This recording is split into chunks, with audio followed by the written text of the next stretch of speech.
Very silent. Jest Państwu zimno? Jest, więc poprosimy o interwencję naszej ekipy technicznej. Będzie cieplej. Obiecuję. Dobrze. Witam Państwa na konferencji. Welcome to our two-day conference that we are starting this evening with a lecture, keynote speech, and a session. We have the optimistic title, The Next Reset, the West and Russia between Crimea and ISIS. And the idea is, of course, to take a look at and discuss the contemporary geopolitical problems, which mainly boil down to the confrontation between Russia and the West. We've focused on three main areas. That's debatable whether they are the key areas: the Balkans and the Visegrad group. Visegrad as a political issue that might have geopolitical consequences, and that will be tomorrow's first session. You may already have in front of you the agenda, because the agenda is available also on paper, so I will not be listing the guests and take your time. Let me just remind you that the second session tomorrow will be devoted to Syria and the third one to Ukraine. And today's conference will start with a keynote speech, and it is only then that I will present my guests, although you already know who they are. The keynote speech is titled, quite boldly so, which can Putin be stopped? And our special guest is Janusz Onyszkiewicz, who has been the Minister of Defense twice, a member of the Parliament, a member of the European Parliament, and in the past he was a dissident, and he is a mathematician by education, so he brings a scientific outlook to our conference. So over to you, Minister. Let's hear the keynote speech. Thank you very much for inviting me and for giving me this opportunity to share my views with you, my views concerning Russia and where it's heading, and whether the direction where it's heading, Putin's Russia, whether it's a direction that is acceptable for us, and if not, what can be done in order to try and stop it. The issue of Russia's relationship with the West, West meaning everything being west from Russia, is of course something that after 1989 has taken a completely new dimension, but has never been really static. After 1989 and 1990, it seemed that Russia, in a very decided manner, wanted to enter the whole process of constructing the common geopolitical space from Vancouver to Vladivostok, and that it wanted to join the integration process of the whole Western civilization, not necessarily as a partner, but perhaps an external factor that is, however, included in the process. Unfortunately, soon it became apparent that Russia's ambition reached a lot further than that, meaning that Russia, even the Yeltsin's Russia, was of the opinion that it was a particular country, which of course is true, but its particular character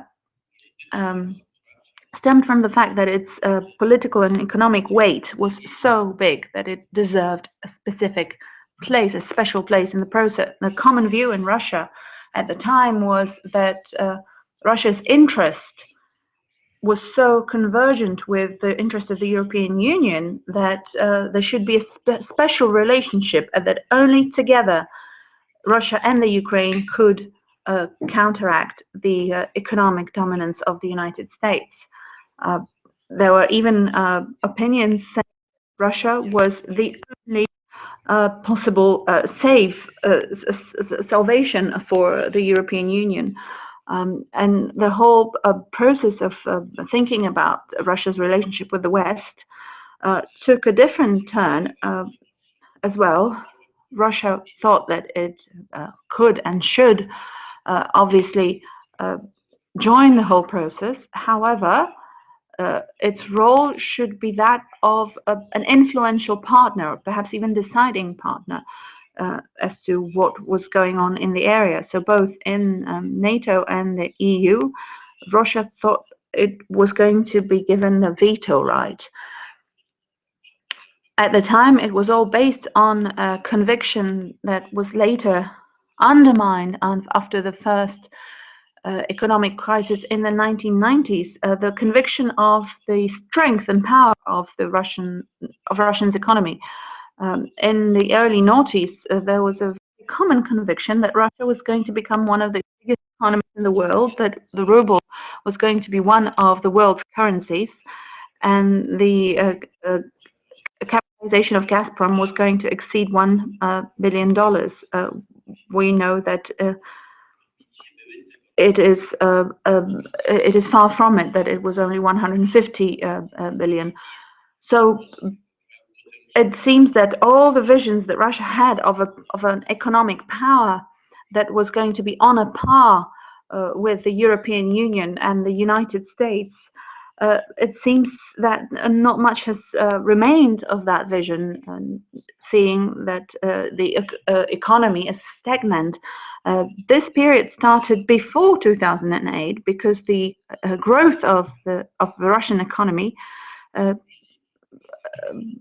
is in fact stagnant, give or take the statistical error, and it's more or less zero.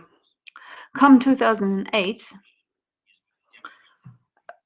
that was a very important moment for Russia because it drew quite far-reaching conclusions from the crisis that occurred in Georgia.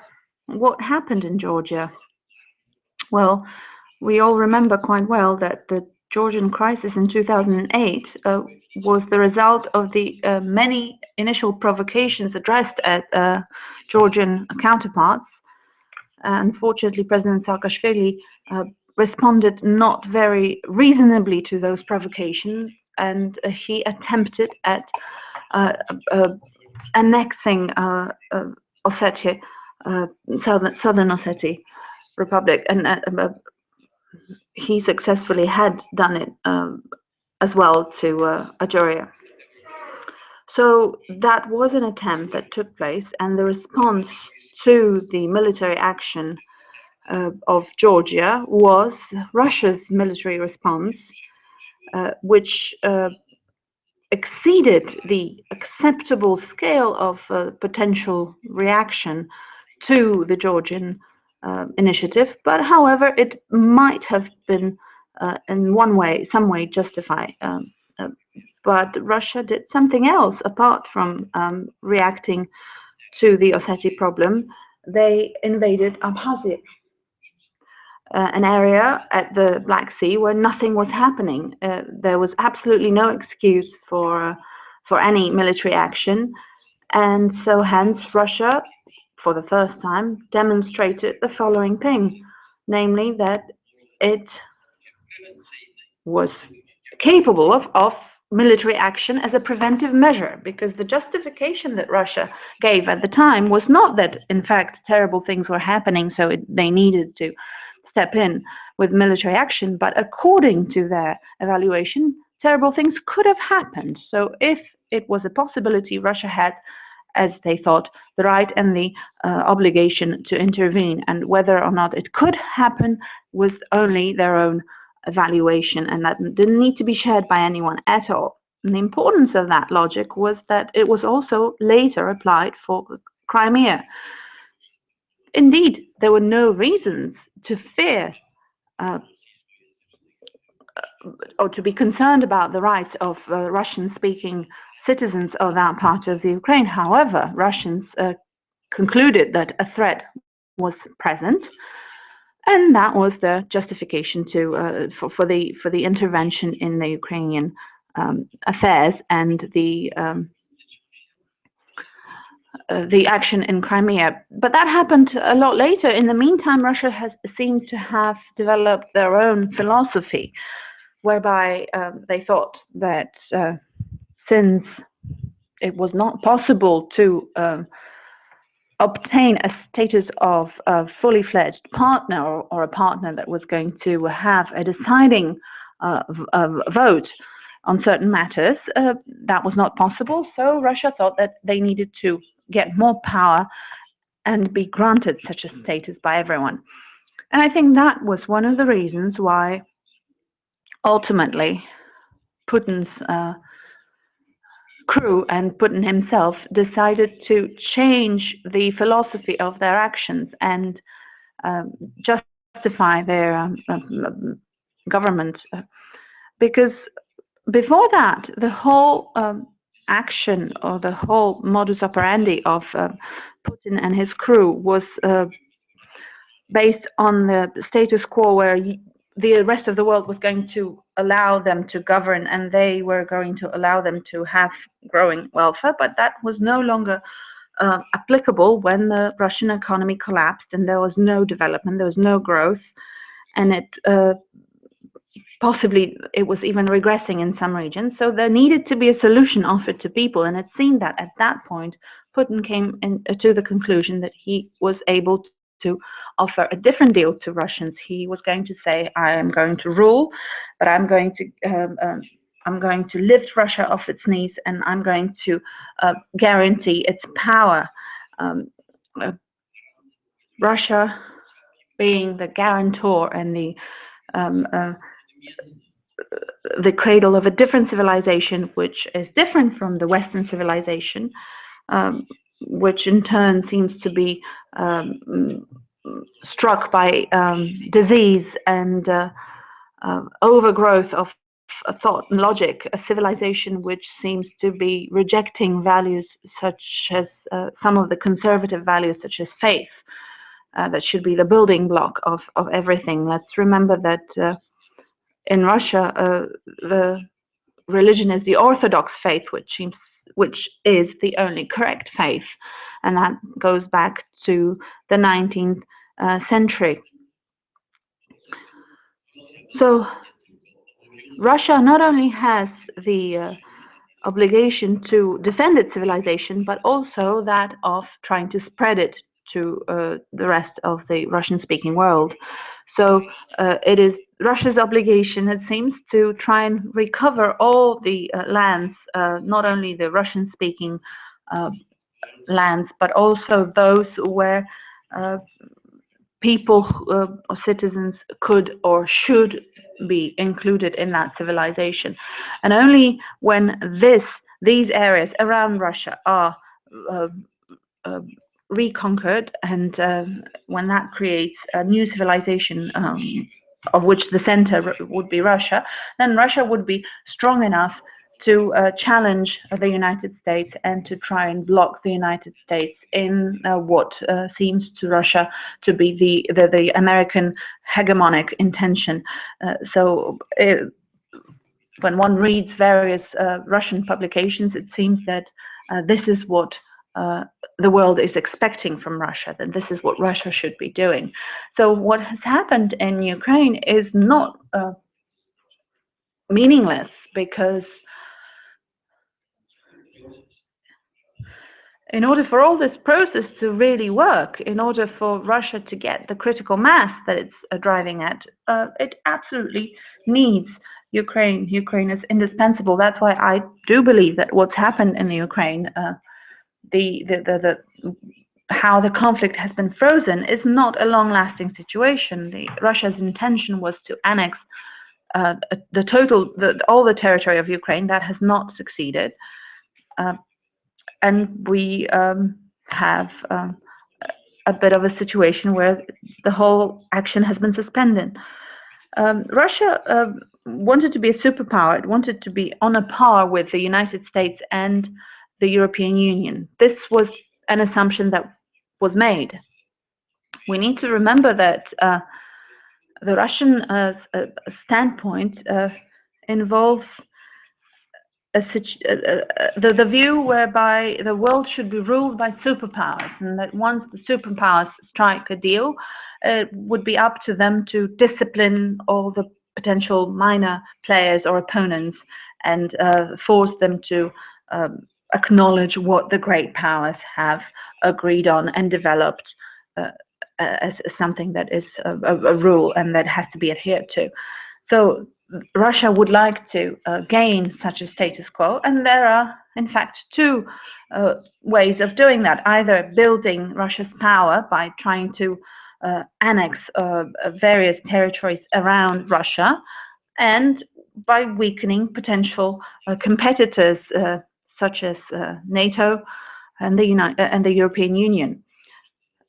So hence the fact that Russia is supporting radical movements in Europe. It's financially backing all these radical groups in France and other countries.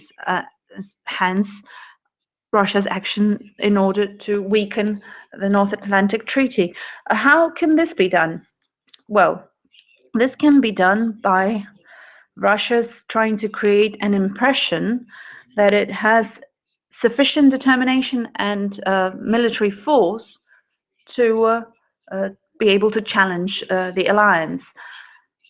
Now the question is whether this is really the fact, whether this is true. Well, after the collapse of the Soviet Union, indeed, for a while it seemed that from a purely military point of view, Russia was a lot weaker from not only NATO and the United States, but even from the European part of NATO. If we were to combine the figures between the army of the number of soldiers, tanks, and other military equipment, well, then Russia was definitely worse off. However, this is changing, and it's changing from 2 points of view.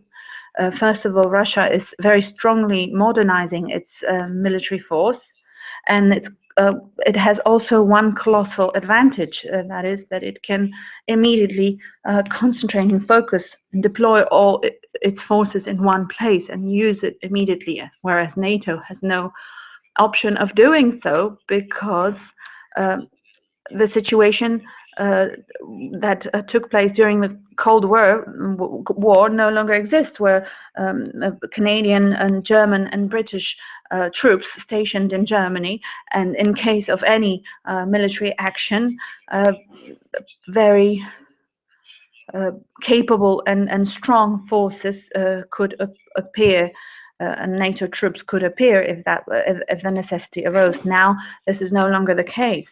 At the time when NATO was expanded, in order to guarantee that it was not a threat to Russia, a declaration was adopted from NATO saying that in the new member states, no significant military units would be deployed. And this promise has been kept. However, the effect of that is that today in Poland or other Baltic states or other countries such as Hungary and Romania, in fact, there is no army other than the army of those countries. There are very small NATO institutions, but those are rather that have rather a training capacity rather than a military capacity. So there is a conviction in Russia that it has a bigger power, and there is a conviction among member states that currently we're in a situation where indeed a certain military balance has been disturbed, and unless this balance is reinstated, then the conviction that Russia has that a potential Russian aggression would be decisively and effectively counteracted by NATO, well, that would require an action on NATO's part. So how could this potential march be stopped? This is not a purely theoretical assumption. Not such a long ago, Mr. Patrushev was interviewed by the Russian press, and in his interview he stated quite openly that if there was a bigger conflict between Russia and Turkey, then and if other NATO countries wanted to support Turkey, then Russia could invade the Baltic states. It could even use a nuclear weapon, because the Russian doctrine no longer contains the assurance that Russia would not use nuclear weapon as an attacker.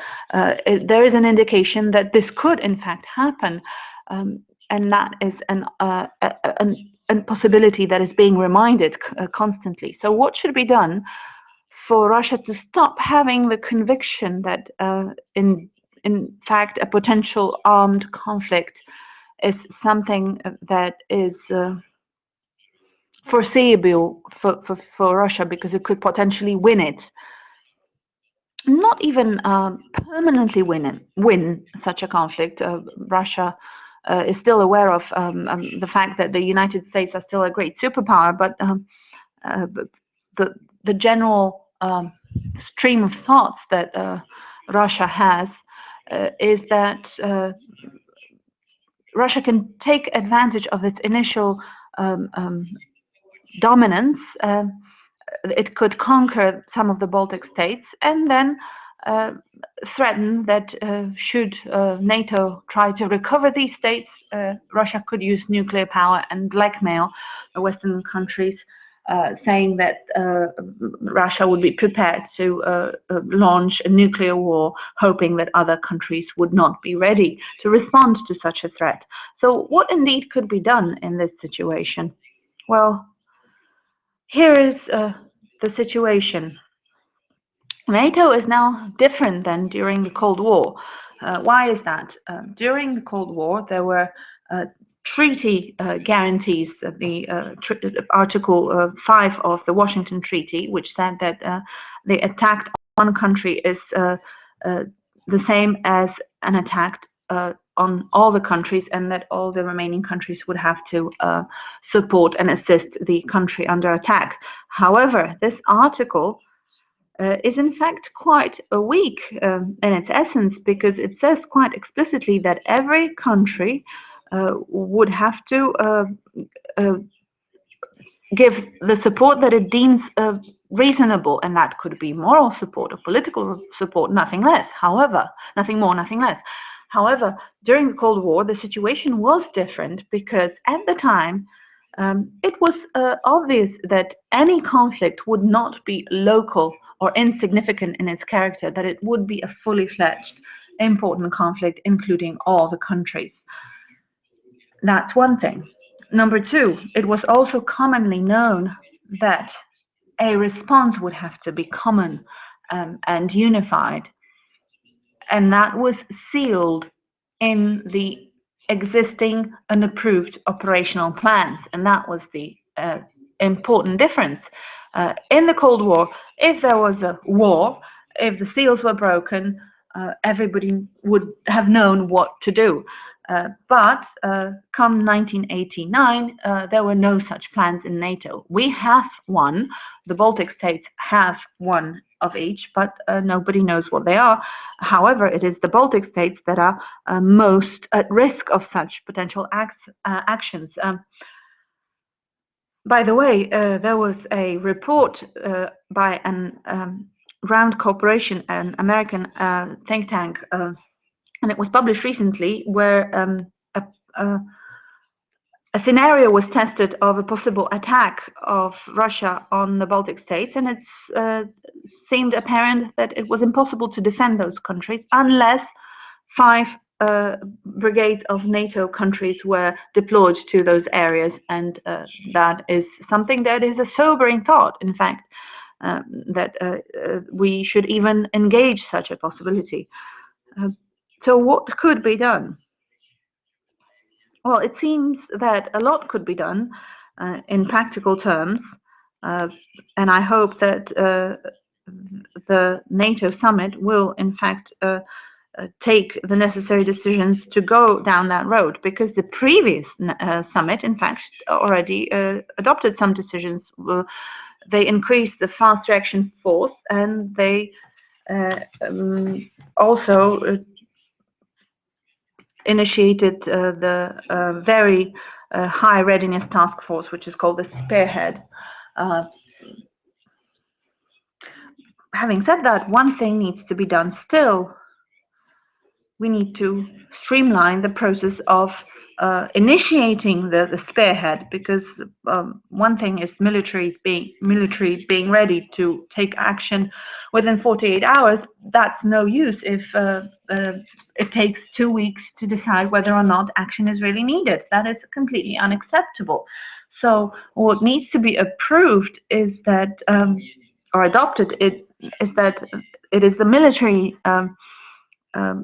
task to initiate action, but the whole decision on whether or not to take action should be a political one, because that should not be left with the armed forces, but it needs to be a decision that has to be done quickly and effectively. There's a number of other measures that could be put on the table. First of all, giving appropriate equipment to the armed forces in our countries, because the main problem with deploying or shifting forces is not the people, but equipment, the ammunition, food, etc. If all that is in place, deploying troops can be done over 12 hours on a plane, for example, on planes. So the question at hand would be to have the right equipment available. We can continue that list, and I don't want to bore you with technicalities, but we can lead to a situation to raise the potential price of a potential conflict for Russia, of course, that it would quite simply not be potentially profitable for Russia. So then its readiness to blackmail Baltic states, it would quite simply collapse. And Russia would no longer have any interest to try and blackmail the Baltic states into becoming weak members of NATO and the European Union. And what should also be considered is to try and raise the potential price of another escalation in Ukraine. It is not impossible that this conflict might, in fact, extend. Ukraine is extremely important for Russia. Without Ukraine, the whole Russian project may not succeed. It will be reduced to the issue of economic cooperation.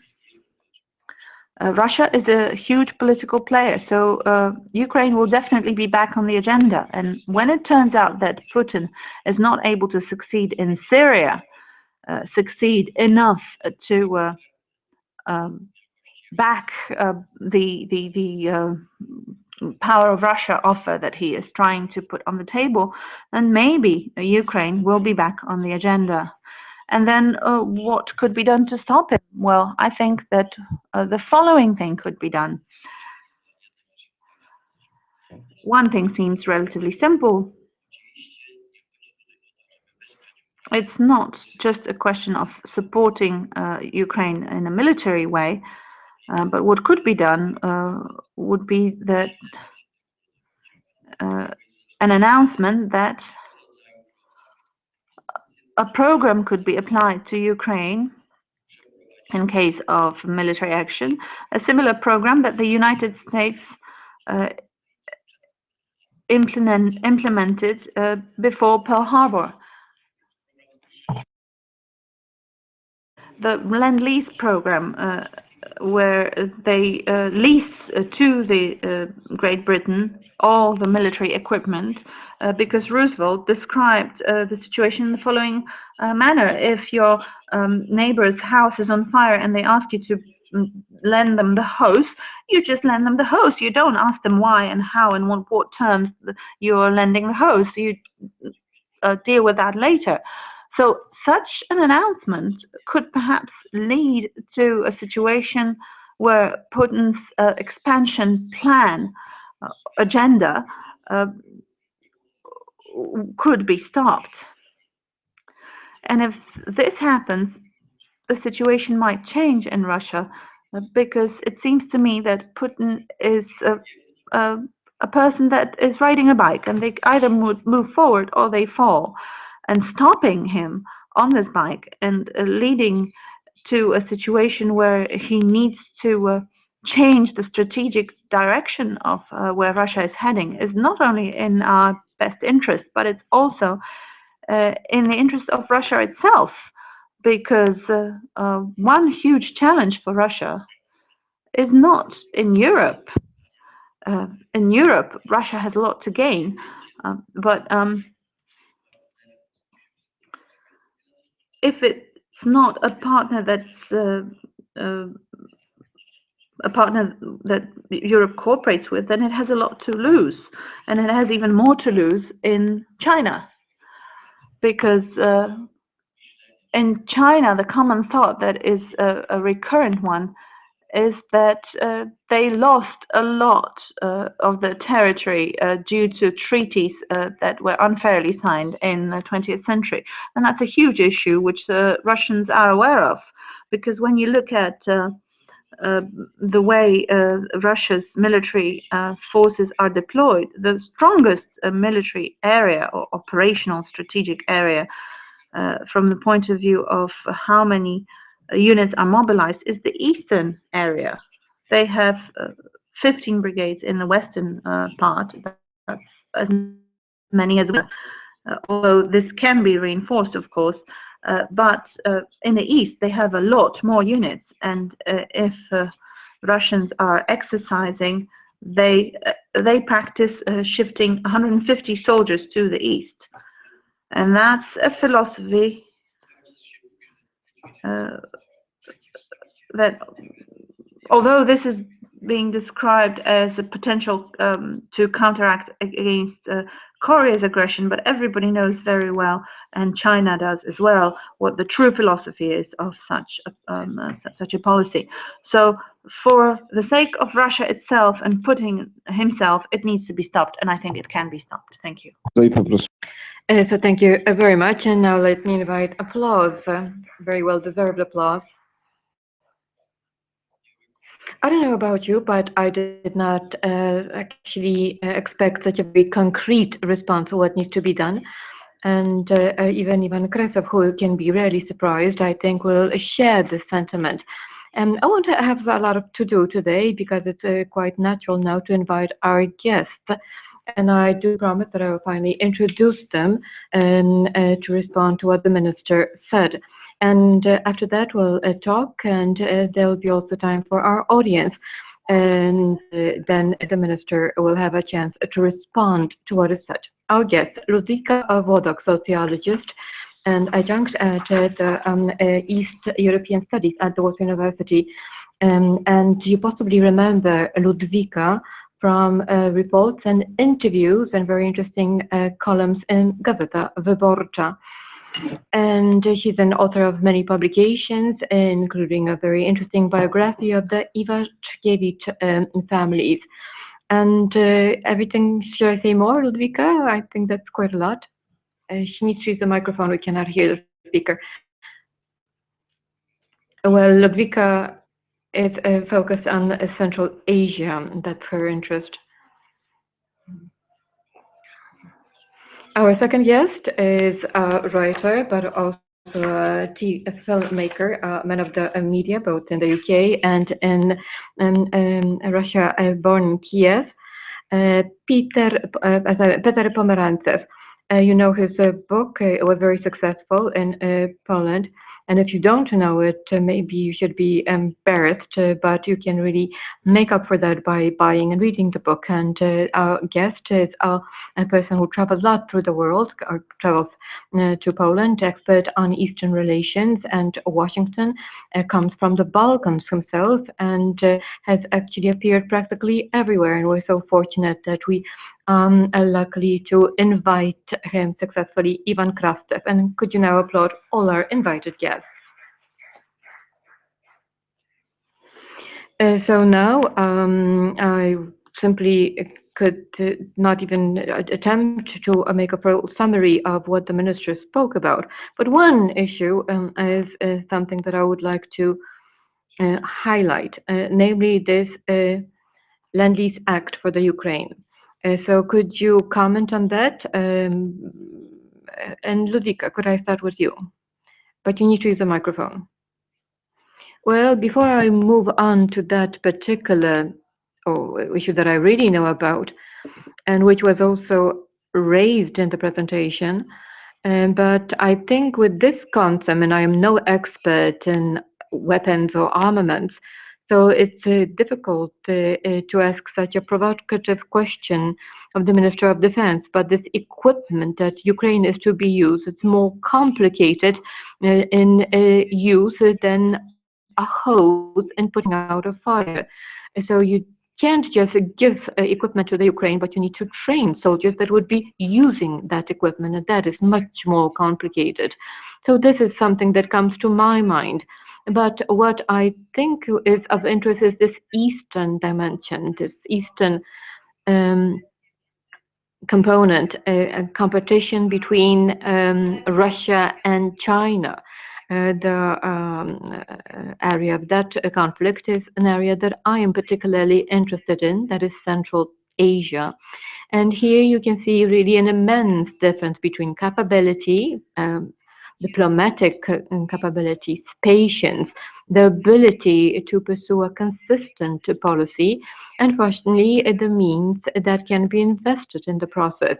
Russia, in spite of the fact that in cultural and civilizational terms still remains attractive to Central East Asia, and it keeps Central Asia in check, because 10 million immigrants from Central Asia is in Russia simply sort of for income purposes. And of course, this should that change, the Central Asian states would simply not be able to sustain this, but also the Russian economy could not sustain that. So this also demonstrates the weakness of Russia and the fact that it's losing these countries, even though theoretically it is successful. It engaged Kazakhstan in the customs union, and then in this economic union, and they've also included Kyrgyzstan.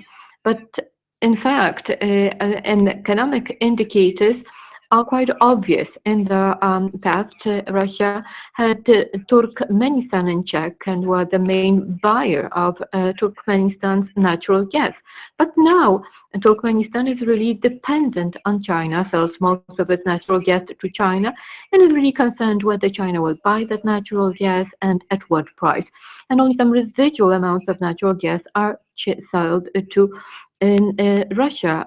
China had this great fund that allowed them to build a gas pipeline into Turkmenistan. So in the memoirs of Gromchevsky, which referred to the end of the 19th century, early 20th century, and he is a young officer and then an older high-ranking officer, was colonizing that region on behalf of the Soviet Union, and described Chinese policies. And at the time, it seemed that China simply let go of Central Asia. They simply backed away from that grand game and really limited themselves to Kashgar and Uyghur. And but it was said, okay, we can wait 50 years, we can wait 100 years. You can see that China's policies is very long term. And so it's not that Yeltsin runs one policy, Putin runs another policy, and then but everything is really very long term in design. So you can also see this in terms of the military presence. On the one hand, you know that the situation in Afghanistan is deteriorating after the withdrawal of most of the Western forces from Afghanistan starting 2014, and remaining or leaving there a very limited contingent, maybe that's not the right term, but let's say a much smaller military presence. Ever since then, conflicts started in the north of Afghanistan. For some time, it was believed that, well, the north of Afghanistan is a stable area, but for the last 2 years, there's been fighting in Kunduz, and all the northern part of Afghanistan is, let's say, shaky. So Russia is present in military terms in Tajikistan, which has the longest border with Afghanistan, and they have the 201 division, the sort of residual of the Soviet troops that invaded Afghanistan in the 80s. And this actually, they should strengthen their presence there. But meanwhile, in the last year, it was announced that troops would be withdrawn and the manpower of this division would be reduced. Why? Because there's not enough funding, and in such a difficult period, it would make sense to have a bigger army presence. Tajikistan is also aware that they're simply not able to defend their own border should there be any potential conflict. And in spite of that, Russia has announced that they will limit their military presence.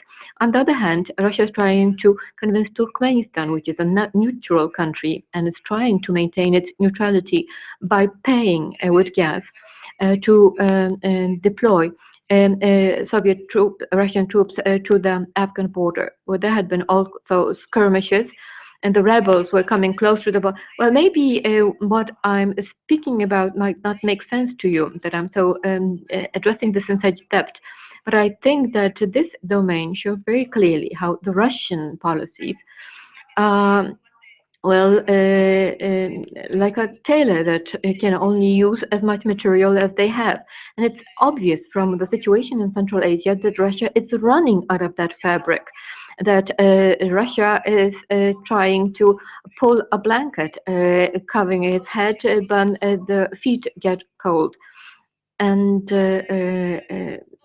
so this is something that we should take advantage of in order to make the blanket shrink, and this is all boils down to the price of crude oil. I'm not a military or Central Asian expert, but coming at Russia's threats and how I perceive them, I mean, they're quite a funny sort of it's quite a funny regime in that it's obsessed with narrative. It seems actually less obsessed with military escalation dominance than with narrative escalation dominance. It's got to have the better story. So when Maidan appeared, there had to be something bigger. So they took Crimea. And domestically, they have to keep their people distracted from the shrinking blanket. While internationally, it's quite clear that Putin's interventions are designed to return him to the grand stage. So he's on the main poster. If you think about it in terms of cinema, he can't be a bit player, he has to be the main player. The way they've intervened in Syria, there are many options on the ground they can take. The main thing is to have inserted themselves in such a way they're now, part of any solution or non-solution. But also, if you think about it in terms of movies that they can create, narratives they can create. So we have to understand that the Maidan narrative that Russia used, there was obviously the return of Crimea, but about Ukraine, it wasn't about Russia invading. It was about democracy leads to chaos. That was the story they were telling. The desire for democracy leads to civil war. And it was really a message for your domestic audience, which had started to feel a certain amount of unrest. The Syrian story, as a movie, relates to a lot of sort of, maybe you had them here, Easterns. They were a big Soviet cinema, all about Russians going into the Middle East and being the liberators, fighting sort of, the 1970s version of ISIS, which was a film called Белое солнце пустыни. So they're using a lot of cultural references that people understand in Russia. And I'm thinking, what other stories do they have to tell? I mean, a big one they have is the Arctic. There's always this Soviet dream of the Polyarniki, the brave sort of explorers going to the North Pole. And Russia has started that already, and it can sort of foment not a space race, but an Arctic race. So that could be something they do. But listen, but the biggest story they have, and there's a reason they've moved it onto the scene as a story, is a new Cuban Missile Crisis, a Kaliningrad Missile Crisis, a Stockholm Missile Crisis. That's kind of the big last story they have, and that's narratively why they raise the nuclear theme, so they can push it forward. I mean, after that, I guess they start to run out of really good stories to tell. But you're right, they could do something in the East as well, sort of a rerun of defending the West from the Mongol horde. I think those are the ones that I see them playing. Thank you very much. I'm also not a military expert, so from this point of view, you don't have a good partners on this. But when you have the question, could we stop Putin? The question is, stop him to do what? Exactly.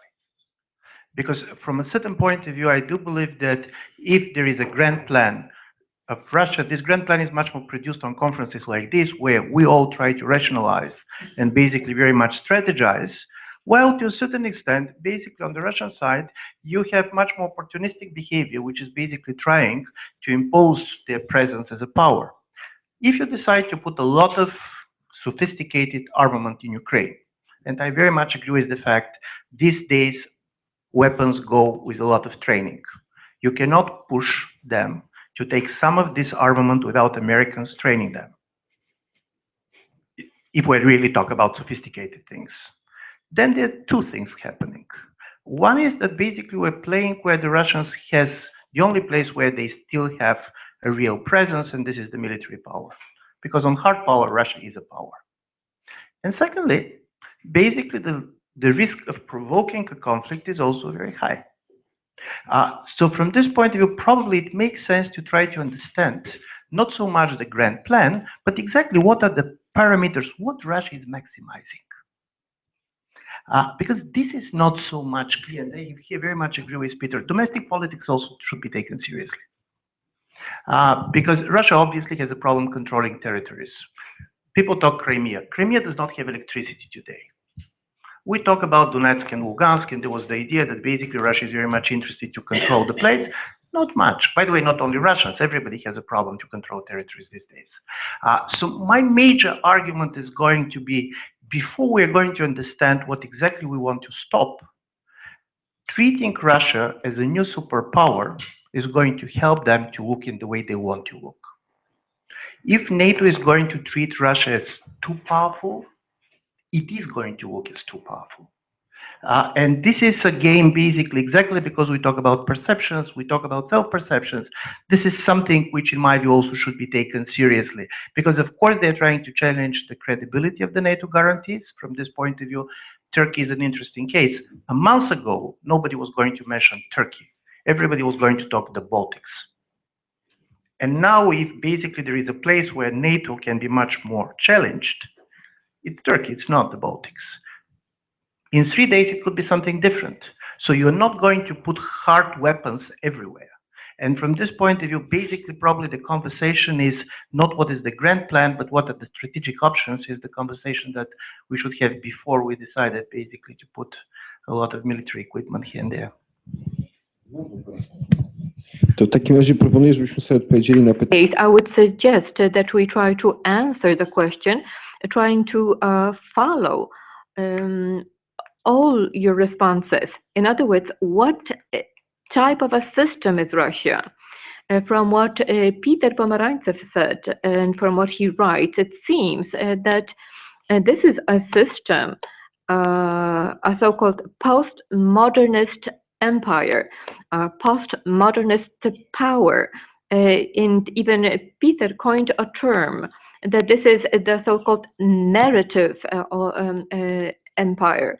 Are we not naive thinking about that? Because the casualties are very real in the Ukraine. Or really, is Putin the traditional ruler with all those traits and features typical of Russian rulers? And if he created an empire of that type, or is he really avant-garde, and like his idea of the hybrid war took people by surprise, and he possibly can surprise us also in the future. Ludwika, I don't know whether there's anything which can be called a typical Russian ruler. Russia cannot be treated as a separate quality, different than everything else. Well, foremost of all, Russia has a system to really fill the pockets of those in power. And this is really the main rationale. And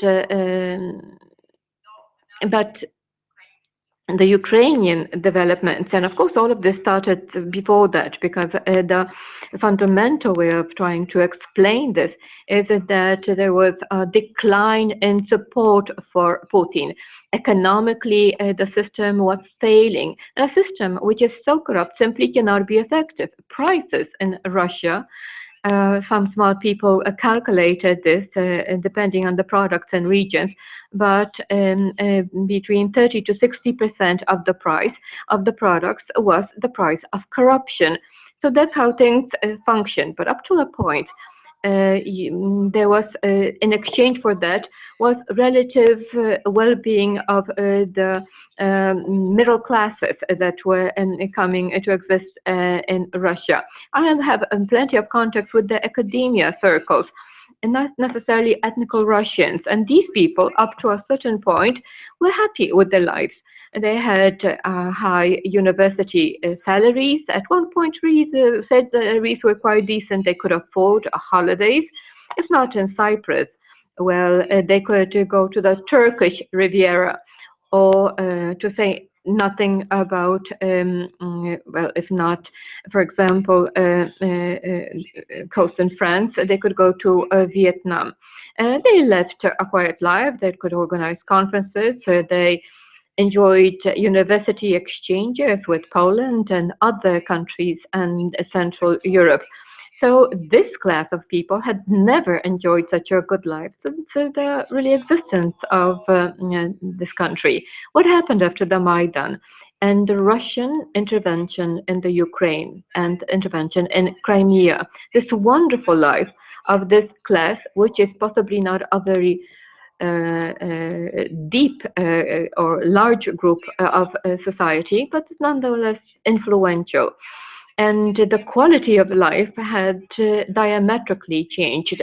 The ruble depreciated, the wages were no longer enough for foreign holidays.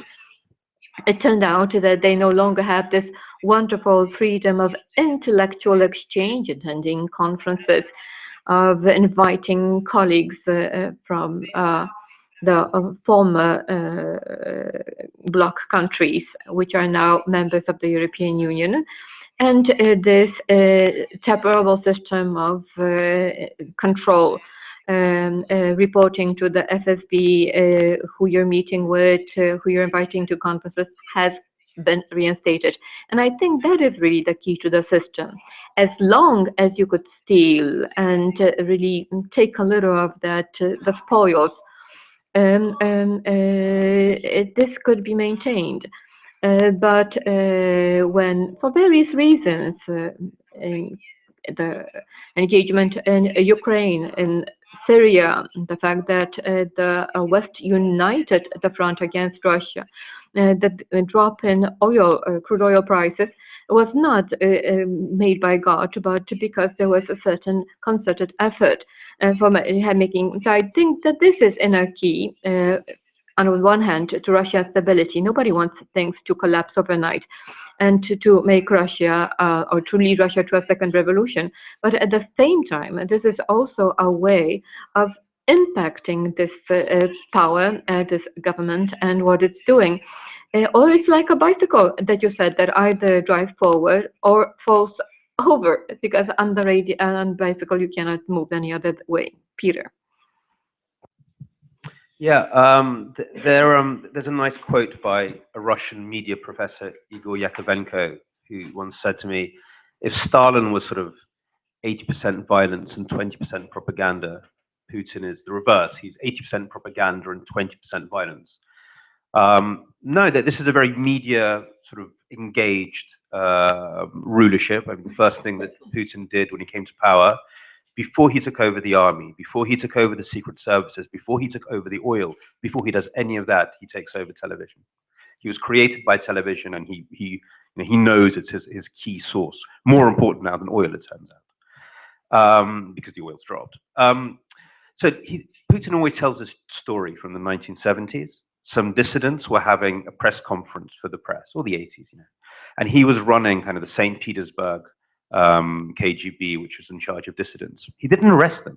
He arrived before them set up a fake panel of fake dissidents or all KGB people, had a fake press conference. So by the time, and then all the Western press left. So by the time the real dissidents turned up, there was no one there. And he's very proud of this. So they can kill people, they can bomb people, they can flatten Grozny, they can flatten Homs, no problem. But they don't, unless they think that's necessary, they don't do it. They only arrested 1 or 2 oligarchs and put their picture everywhere. The main thing in the Khodorkovsky arrest was to take Khodorkovsky's face, which had been on the cover of Forbes and everywhere, and to show it behind some bars. Psychologically, they'd won. The richest man in Russia, behind bars, you're next. Everybody was paralyzed. So they can kill people, but that's not really why. If it's necessary, they will, but it's not their favorite modus operandi. So I think that's kind of the key. So let's try to give also my reading of this. When basically you said about postmodernism, this is a very nice term for sure, but I have a friend who in my view had absolutely genius definition of what it means. He said, who is a postmodernist? Postmodernist is a person who, when you told him that a student killed an old lady, his question is going to be what he is studying. So from this point of view, I do believe that, of course, and also media and so on works. But if you go back, especially to 2012, the major source of legitimacy of Putin's regime was the economic improvement of the situation of the people. Listen, Russians were living better because of the oil prices. They're getting better salaries. They have been moving out of the country. And by the way, in this period, the media strategy was totally different. The idea was entertain yourself, leave politics to us, and don't be interested. Till 2012, before the protests, the second thing after anti-Putin protests that Putin doesn't like was a pro-Putin rallies, because it was a regime very much based on depoliticization. Being political was a problem in its own, nevertheless where you stand. This change, of course, was the protests. Of course, he managed to mobilize and started a totally different regime after Crimea. One of the interesting stories, how he managed to hijack some of the political energy that came from the protest, very much based on the idea of the dignity of the citizen, and transform it in a conversation about the dignity of the Russian state. Dignity being, again, a critical word. I'm saying this because I do believe that one of the important things which we don't know is how really this regime, which is a new regime after 2012, is going to function in a situation of economic stagnation. We don't know this. All what we know about Putin is his behavior in a moment, with the exception of a short period, so 2009, 2010, when the economy was doing fine.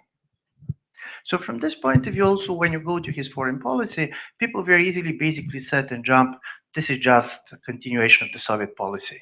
I could be wrong. My interpretation of basically reading what Russia is doing, and I know that this could be very controversial, is that Russian policy is much more based on reversal engineering. They do believe that they're doing what we're doing to them. Are they rightly getting what we're doing to them is a totally different story. But if you remember how the Russian Soviet TV set was done, it was basically you're taking the Western TV set, you're disassembling, and then you're reassembling. And from this point of view, I do believe this is quite important because he believes that now he imitates the real West.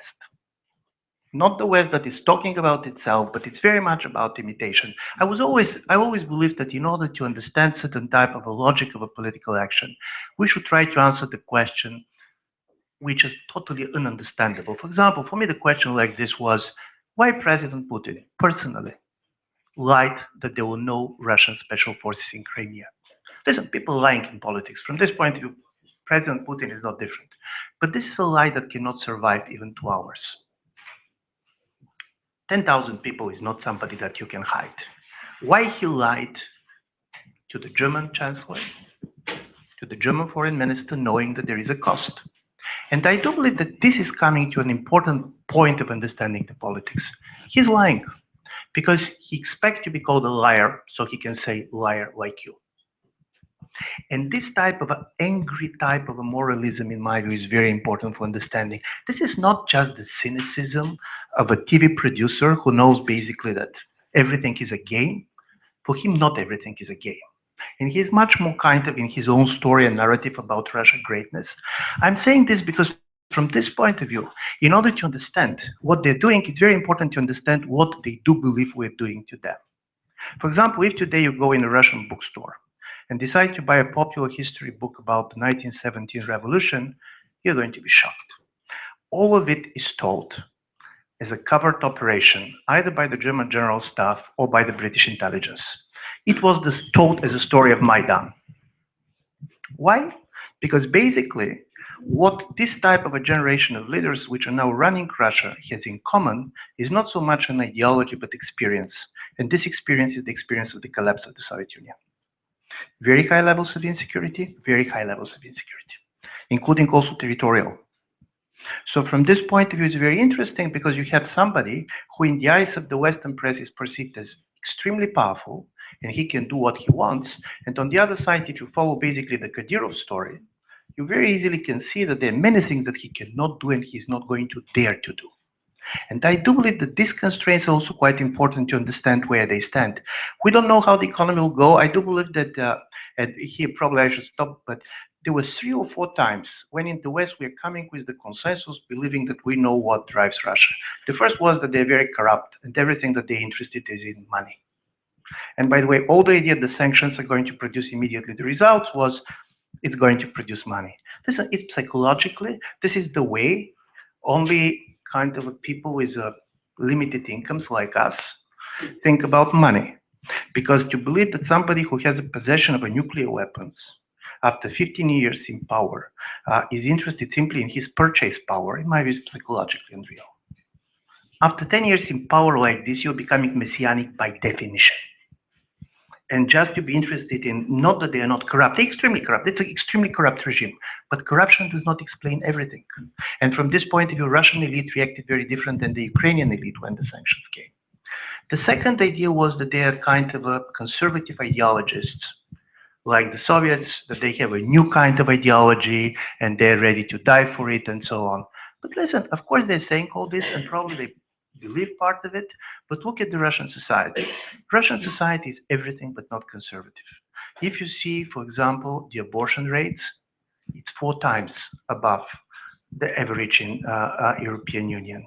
If you basically go on this type of practices, it's not a very conservative society. It does not look like an evangelical town in the United States. So from this point of view, there is an attempt for ideology, but it's not very easily to be sustained. And even the idea of the Russian world. Have you noticed that after March's speech on Crimea, Putin himself never used Russian world? Because when he used Russian world, Kazakhstan basically became nervous immediately. Belarusians were not very happy, and Mr. Lukashenko discovered the charm of the West. So any type of ideological message you come with, it also backfires. And here's my last point on propaganda. Propaganda is not a very precise weapon. In May last year, Pew Research made a big study in 40 countries about basically how Russia is perceived, how United States is perceived, how Putin is perceived, how Obama is perceived. Basically, Obama is doing better than Putin all over. But the most interesting is, do you know which is the country where public opinion is most negative on Putin? If you can guess this without knowing the result, I basically am going to buy you the wine immediately. Spain. So listen, I'm saying this because it's quite important. 82% of the Spaniards declared in the poll negative attitudes towards Putin. We're not talking Russia, we're talking Putin. This is one of the most surprising things that you can come with, because first, Spain was never, and especially in the last years, never been anti-Russian. Just the opposite. Within the division of the European Union, Spain was one of the very Russia-friendly countries. Where it comes from, here is where it comes from. Spanish left is very much about cultural rights, gay rights, and so on and so on. For them, Putin is not kosher because of this story. Spanish right is very sensitive on separation because of the Basque and because of basically Catalonia. So for them, Crimea is not good. And then it appears that there was quite a lot of Russian orphans that have been adopted by Spanish families, and Dima Yakovlev law, which basically banned this, was taken very negatively by the Spanish public opinion. So from this point of view, you could expect, and don't forget, Spain is quite anti-American, especially the Spanish left and so on and so on. You can expect that Putin is going to do very well there. It does not. Because this is the problem with the propaganda. You never know what people are hearing. And especially, Peter is somebody who really knows Russian propaganda. The problem with the Russian propaganda today is it's too much. I don't know how many of you are watching Russian television, but you cannot, even the best TV series, even basically the most successful production, cannot go forever. You cannot be in a permanent direction in a way. Basically, it's not basically the end of the world all time. And I do believe how to deal with this apocalypticism which came up is going to be one of the major challenges, because if you have been seeing how Turkey conflict has been covered, it was amazing. You go on television, it was much beyond. Soviets are never going to do it. Soviets didn't talk nuclear. I very much agree with the minister. Nuclear was a thing that you don't talk. You have it, you allow people to imagine it, but you don't talk. Here, nuclear is talking the way you're talking a coffee. We're going to destroy with nuclear weapon system. We're going to do this and that. This type of a talk, in my view, is becoming a problem in itself. It cannot be sustained. Not that people are going to have an alternative. You are tired. The end of the world is a very powerful performance, but it cannot go with more than 100 performances per year. You mean internally or externally? I mean internally, but also externally, because in a certain way, listen, there's certain things that you can cover, but this is why I do believe that really Russia, part of the change of the narrative with Syria was that Ukraine, it was worse than World War II. And you said there was a lot of people killed. There was a lot of people killed, 6,000, 7,000. And for these people, we should be very sorry. But there were millions being killed during the World War II. So even these comparisons and these metaphors make the situation looking, this is not serious. And I do believe this is part of the proportion, is part of the major problem that you're saying. Every propaganda has in itself its destruction when certain type of proportion is not done. The only thing that we never can know is how Putin sees the other part of the world. What does he think about is happening in our countries? What does he believe is happening in the United States? Because he's much more reacting and making his type of strategies based on what he believes is happening to us than what he believes is happening in Russia. This is at least my reading of it. From a purely television producer, so what you do, you've got to the end of we're going to cause apocalypse, you say apocalypse is over there. You transfer the sense of domestic apocalypse to apocalypse in Europe. So there's, as a TV producer, I know the arrogance of Russian TV producers. Oh, no, there's a lot of stuff we can still play with. But also, don't underestimate that. But you need some comedy also. The North Pole, we'll have the North Pole as comedy. The penguins, Pagliardi, heroism. No. Every time we say Putin's run out of a story, he finds a new one. So far, they've been pretty good.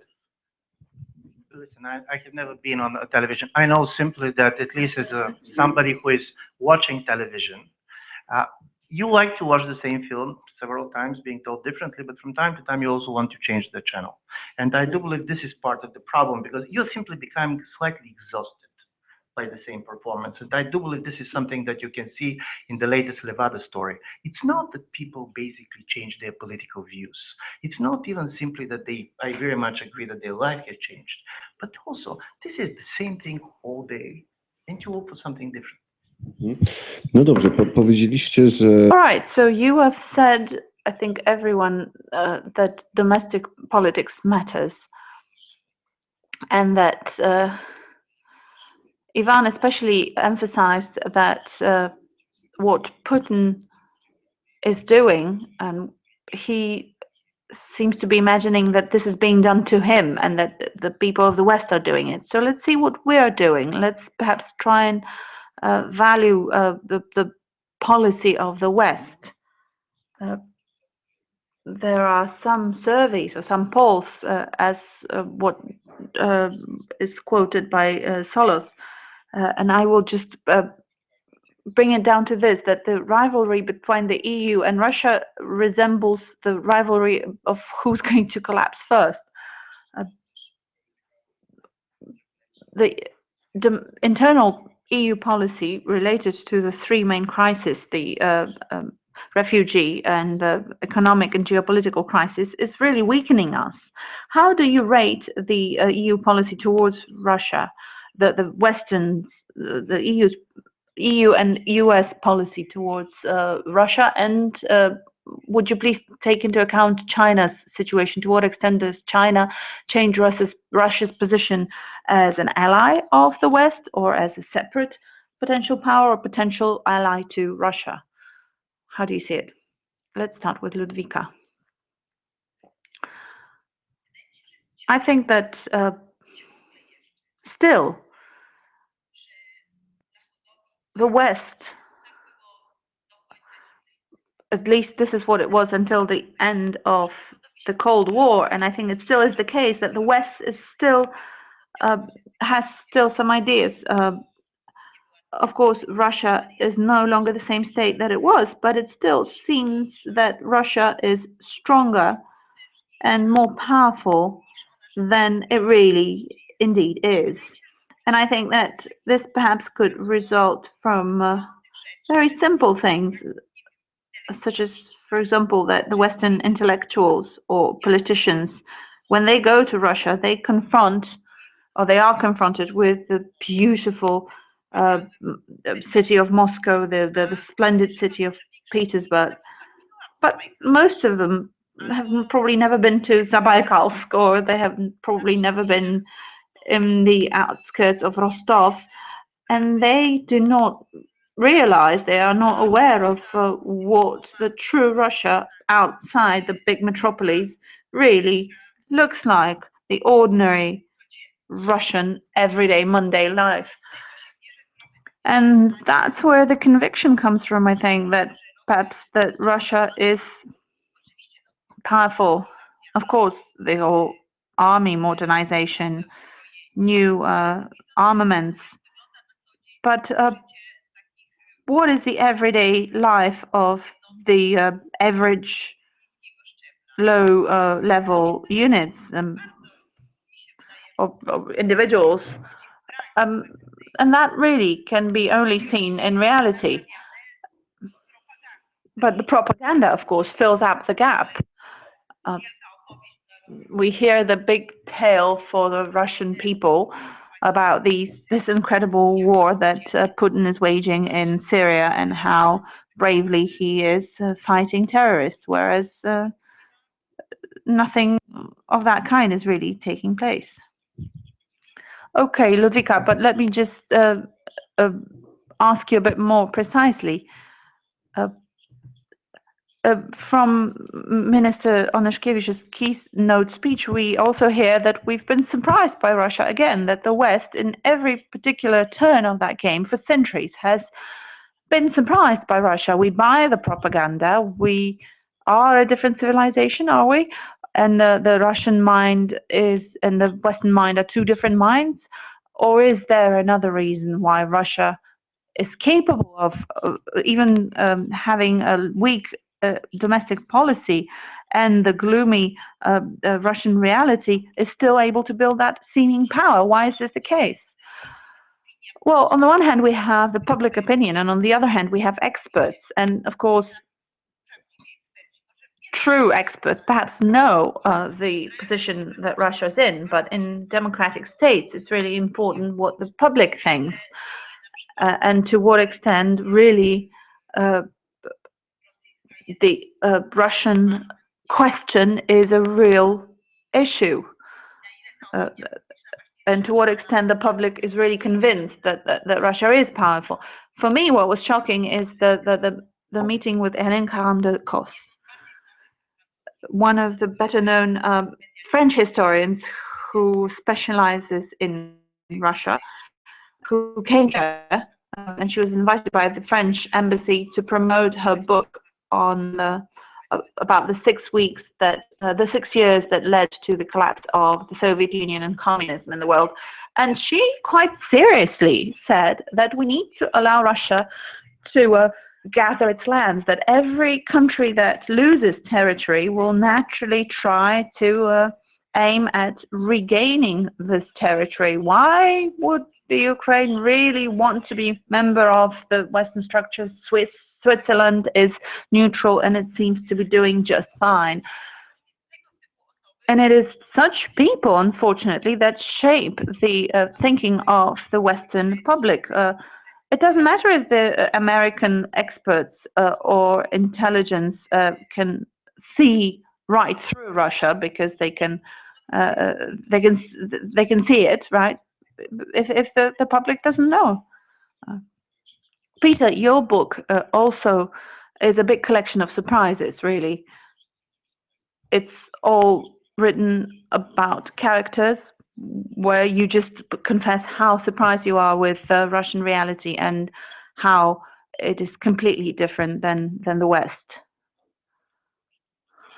I'm trying to find out from you, all of you, we've got different views. You started saying that you can't treat Russia differently than you do the West, that Russia is one of the many countries, powers, that have many outlooks.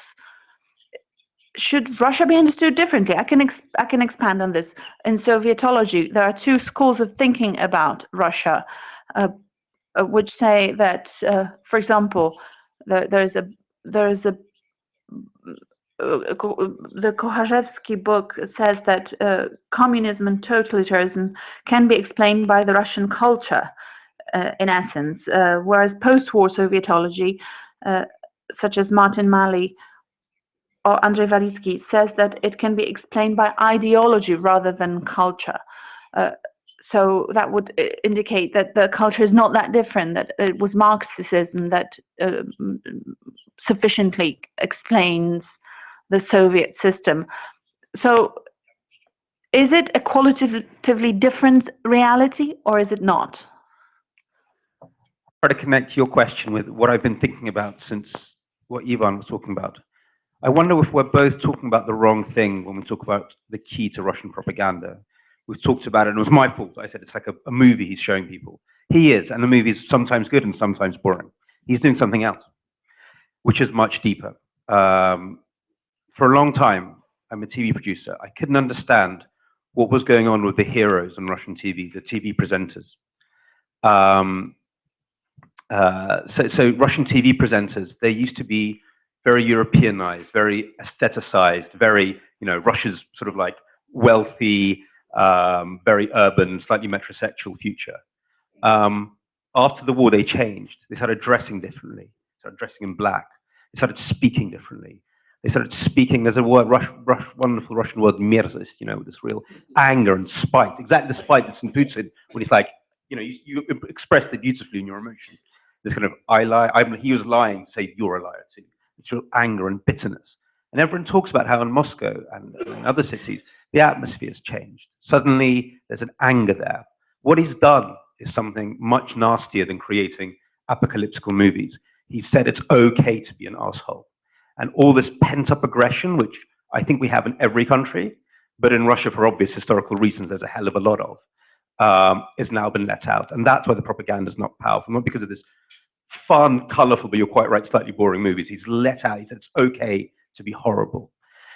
That's a really common thing. That's not just Russian. I think Russia is completely intense because of a lot of reasons. I mean, in Russia, you get up in the morning, you're humiliated by the policeman who wants money from you. You get to work, your boss shouts at you, you're humiliated by him. You're humiliated by the tax person, humiliated by everyone. You get home, you switch on the TV, and you're told you've been humiliated by Obama. You have a bit of a libidinal release. So it's a culture of humiliation which produces a lot of this zhelch, this sort of anger.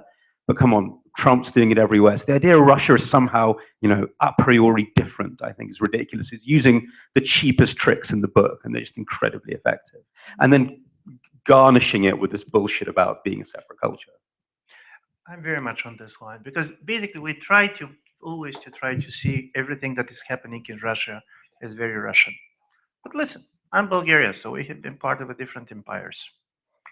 This use of the foreign policy for solving domestic issues, our Turkish colleagues are doing very much the same. So from this point of view, there is obviously a trend. And the trend is that it is becoming more and more difficult to govern these days. And in order to do this, you're doing this. Secondly, of course, Russia managed, it's a weak, I very much agree that structurally it's weak, but it does not mean that if you're weak in everything. For example, the modernization of the Russian army obviously worked much better than many expected. Do you know why they're called Green Palayat men? From where Palayat come? I was very much interested when for the first time I heard it, Why they're called polite? Because for the first time, they have these communication devices. Before, the Russian kind of special forces have been shouting, move left, move right, and so on, and now they're whispering. And this level of politeness was one of the basically success of the modernization, because basically they get new equipment, and some of their special forces have been better trained. So from this point of view, you can be weak in a certain area and quite kind of advanced in other. And the real problem with Russia is that the military sphere is the place where they still feel competitive. Somebody on the Russian side put it very bluntly, but basically he said, what was the conflict in Ukraine? It was our hard part response to your soft power pressure.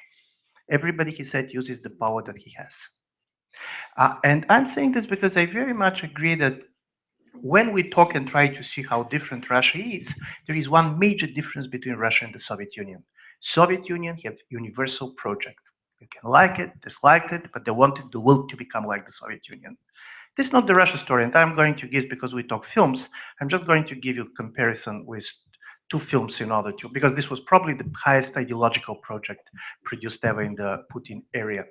You know this famous American film, 12 Angry Men.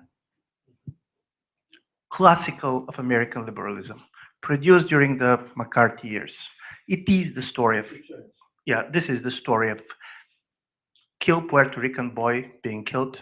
You have 12 jury judges that should decide. In the beginning, everything was very clear. They are sure that he did the killing. They were ready to vote and to leave. And there was one person who came with a reasonable doubt. And basically, in the next 2 hours, you can see how, on the basis of the argument, people changed their view. They discovered that the guy was not guilty, and they released it. In 2007, Nikita Mikhalkov made the Russian version of this. The film is called 12. And by the way, the film is interesting to be seen, because when I do believe we talk ideology, it's a very important film.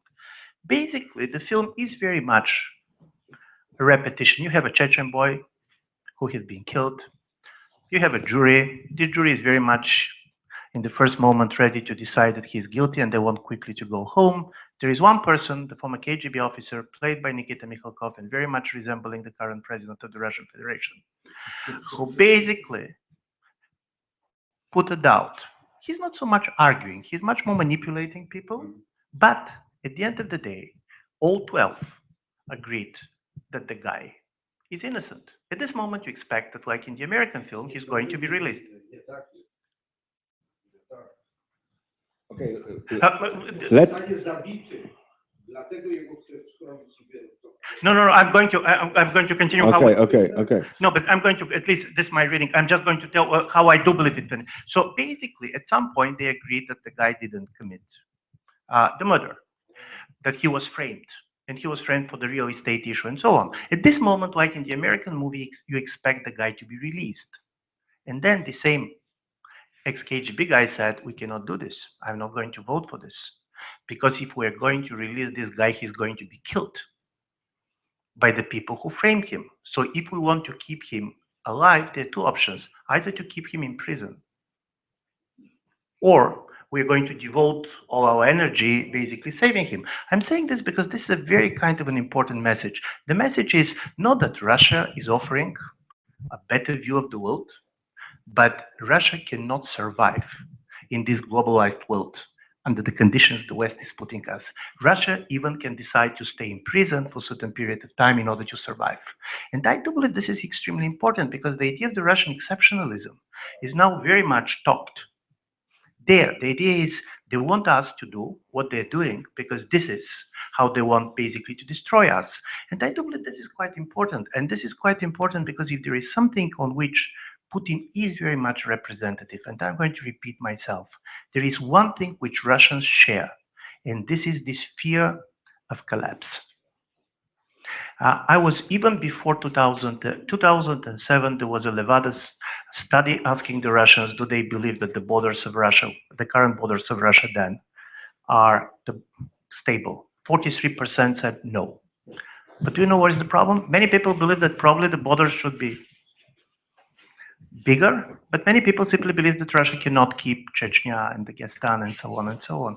This is very important, and I do believe one of the major messages which Russia is trying to send to the world is, you believe that you're living in order. For us, it was disorder, and now we want you to feel how we feel. And basically, creating the idea of disorder is extremely important. And from this point of view, this is the problem of power. You cannot understand us because you have been living in a totally different world. By the way, from this point of view, it was quite interesting if you see his exchange with Merkel, when Merkel said, we are living in a different world.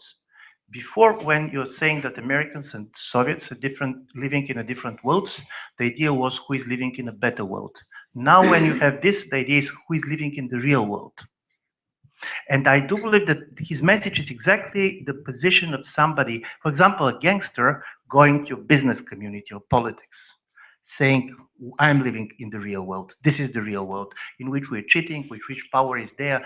And I want to finish because I do believe that why Russia became such a problem for the European Union, not because most of the Europeans care about Ukraine, to be honest. They're going to be on April 6th, a referendum in Netherlands about the association trade agreement with Ukraine. And to be honest, I'll be very much surprised if the yes vote is going to prevail.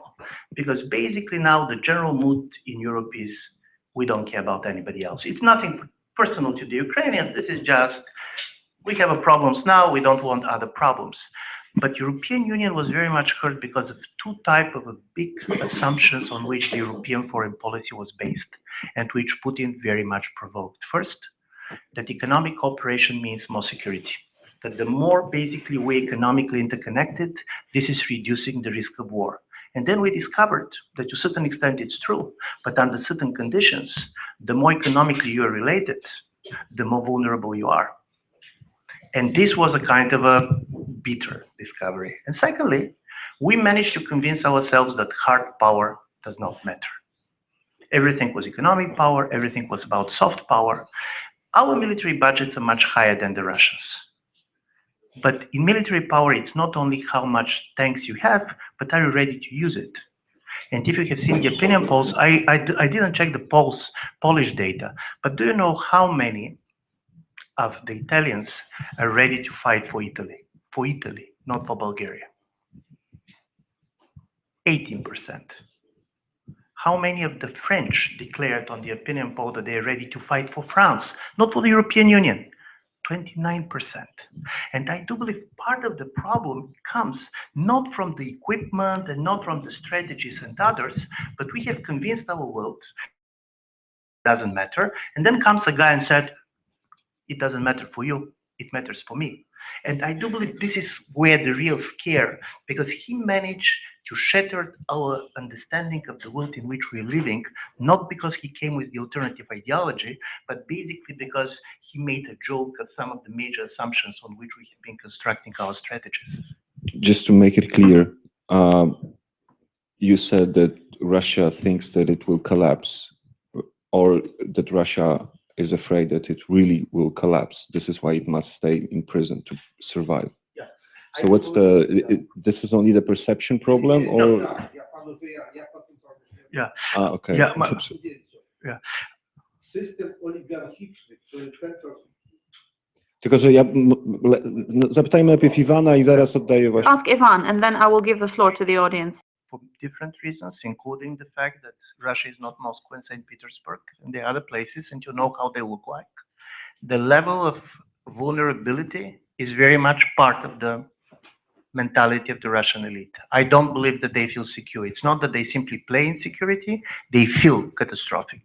And by the way, Prokhanov has this famous statement, which is, he said, Russia can easier survive a third world III than a second perestroika. The failure of modernization, economic modernization, is something to be taken very seriously. Because in a certain way, if something failed, it was the modernization of the Russian economy in a big way. Before, Russia believed that through the economy it can do it because of natural resources and others. All this, in a certain way, ended with 2012. Period. No dobrze, poprosimy teraz pana. Right, now let's ask the minister to respond. Okay, just on a number of issues here, let me begin with Russia, perhaps. Russia, of course, has a huge problem with its imperial past, because unlike the British or the French that have had an empire, Russia has never had an empire. Russia was an empire, but that's a completely different situation. The Brits could develop democracy at home and have a completely different situation in their colonies, and there was no distinction possible for Russians. And this remains. But the issue at stake right now, or what's really interesting for me, is that a shift in narration and language in Russia, because, well, in the past, in communist times, imperial was a completely negative adjective. Imperialists were the bad guys, the Americans, the French, the Brits. Now imperial sounds proud. This is something that they pride in. But the problem for them, I think, is that the Russian Empire, well, that has always been the case. In fact, it is even back to the Alexander III, who said that Russia only had two friends, the fleet and the army. And right now, it's really just the same situation. Russia has two friends, Gazprom and Rosneft, not the fleet and the army, but these are internal domestic allies and friends. And there's a feeling of a fortress that is surrounded, that is being invaded, a siege. Putin wants to create a new empire, build a new empire that would not just include Russia, but also various countries, republics that would be in one way or another dependent on it. But there is a problem in Russia, because Russia is incredibly varied ethnically. Should this empire be constructed based on the imperial pride or national pride of all the nations that compose Russia? This would probably be Putin's wish. However, there's the internal problem of Russia for Russians, and therein lies the essence of the problem. We need to acknowledge the multi-ethnicity of Russian, but if it's acknowledged,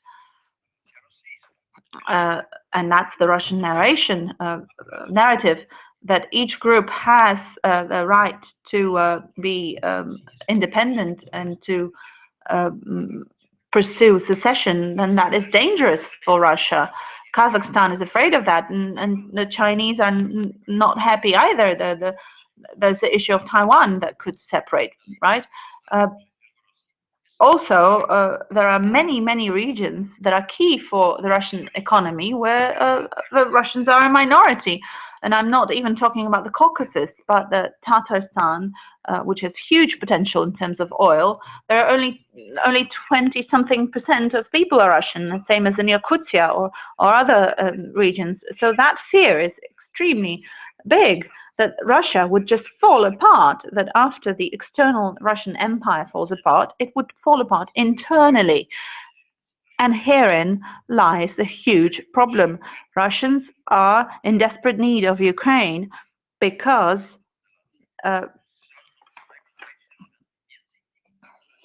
they need it in its constellation in order to create the Euro-Asian Union and to make it more digestible, because there's a huge gap between Russia's potential and that of the other countries. And if Ukraine was a member of it, then at least it would seemingly resemble the European Union, which has several countries of similar potential, and that cannot be done without Ukraine. So the whole Euro-Asian Union will drift towards perhaps just an economic cooperation zone, but a very specific zone, because there is practically no cooperation between Kazakhstan and Russia. It's only bilateral.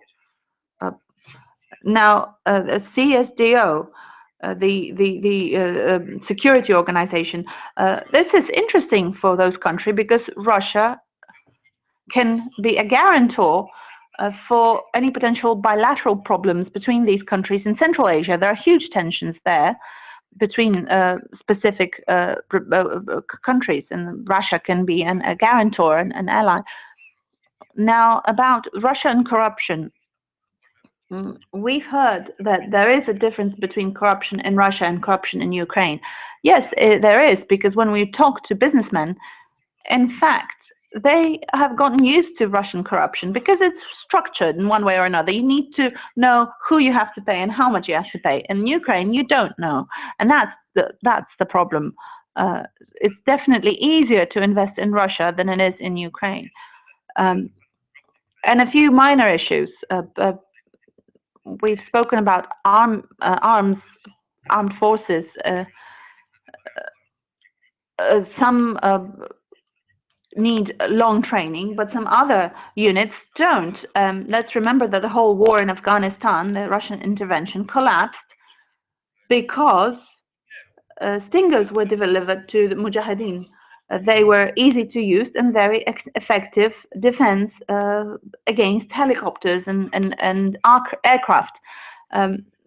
Ukrainians really need defense against tanks and a lot of other equipment. I could go on about the list is endless. They have a lot of various arms that they are very well familiar with, but what they're lacking is certain niche but very important pieces of equipment that are crucial for their effectiveness. They need what Israeli really needed in the Arab war. They need satellite intel. They need intelligence, not just from agencies, but from electronic intelligence. And there are quite a few things and factors here that could matter. And last but not least, hybrid war. It is not a new phenomenon. This is what we got used to, the fact that, first of all, we have this post-Westphalian pact where actors and partners are states, countries. But let's be honest, this pact was not operational. It was operational in Europe. Who was the main political actor in India? The British trade company, the French trade company, the Dutch trade company. These were enterprises. They were not states. The states were at war. It was only after the Great Rebellion in India that the English, in fact, nationalized that, and it was an opportunity for the Queen, the British Queen, to stop being a queen and became an empress. She raised India to the same level as had the German emperor. So partisan wars are also hybrid wars. A hybrid war is a war where there is a number of various opportunities for action. However, what is becoming more and more visible is, as Gerasimov has said in a very well publicized article in Russian press, that today's war is a different war.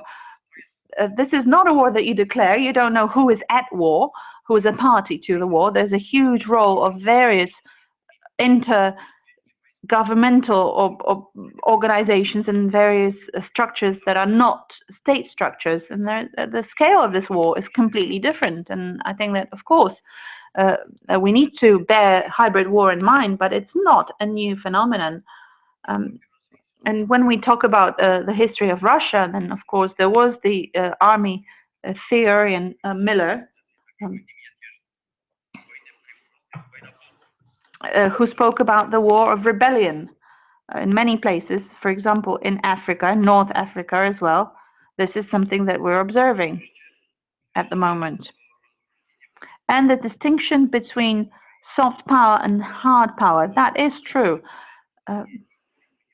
Whatever we say, this distinction, saying that Europeans are from Venus and Americans are from Mars, Keegan distinction, but it's really visible. We might not like it, but this is what the Russians are betting on.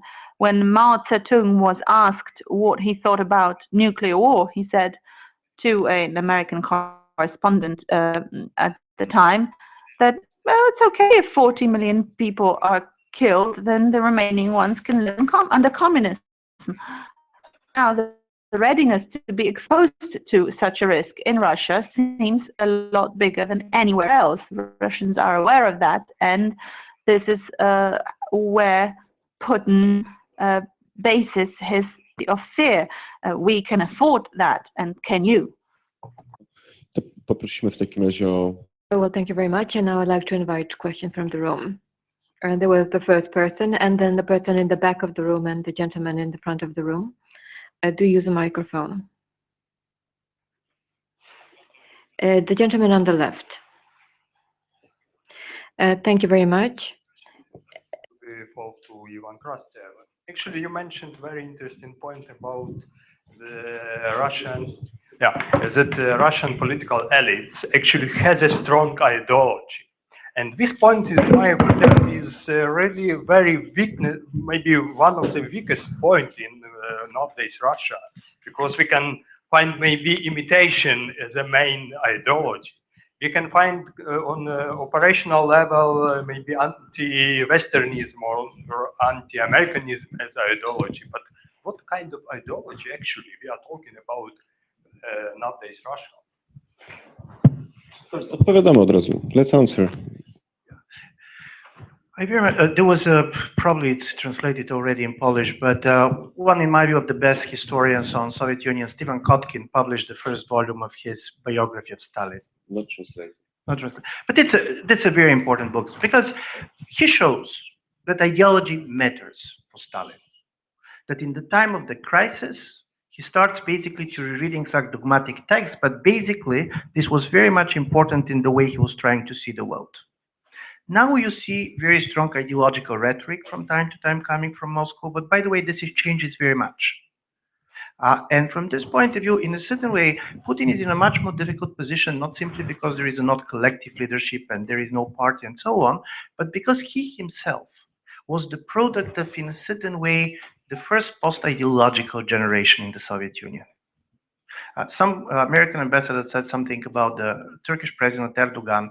In a certain way, probably it's true for Putin. He said, Erdogan believes in God, but he does not trust him. And I do believe not that President Putin does not have any ideas, and obviously the idea of the Russian greatness is there, but it's much more policy based on fears and his understanding what the others are doing. And from this point of view, I always believe that from this point of view, Russia cannot be a revolutionary power. Just to give you one example, Soviet Union was a revolutionary power. The first thing that the Bolshevik government did, they made public all the secret treaties of the Russian Tsarist government because they wanted to change the rules totally. Soviets didn't make anything public. They simply gave a kind of a refugee status to Snowden. So from this point of view, it's good basically to reveal the truths of others, the secrets of others, but not ours. So from this point of view, part of unpredictability of Putin's Russia paradoxically comes from the fact that ideology is spoken, but ideology is not something that is keeping regime together.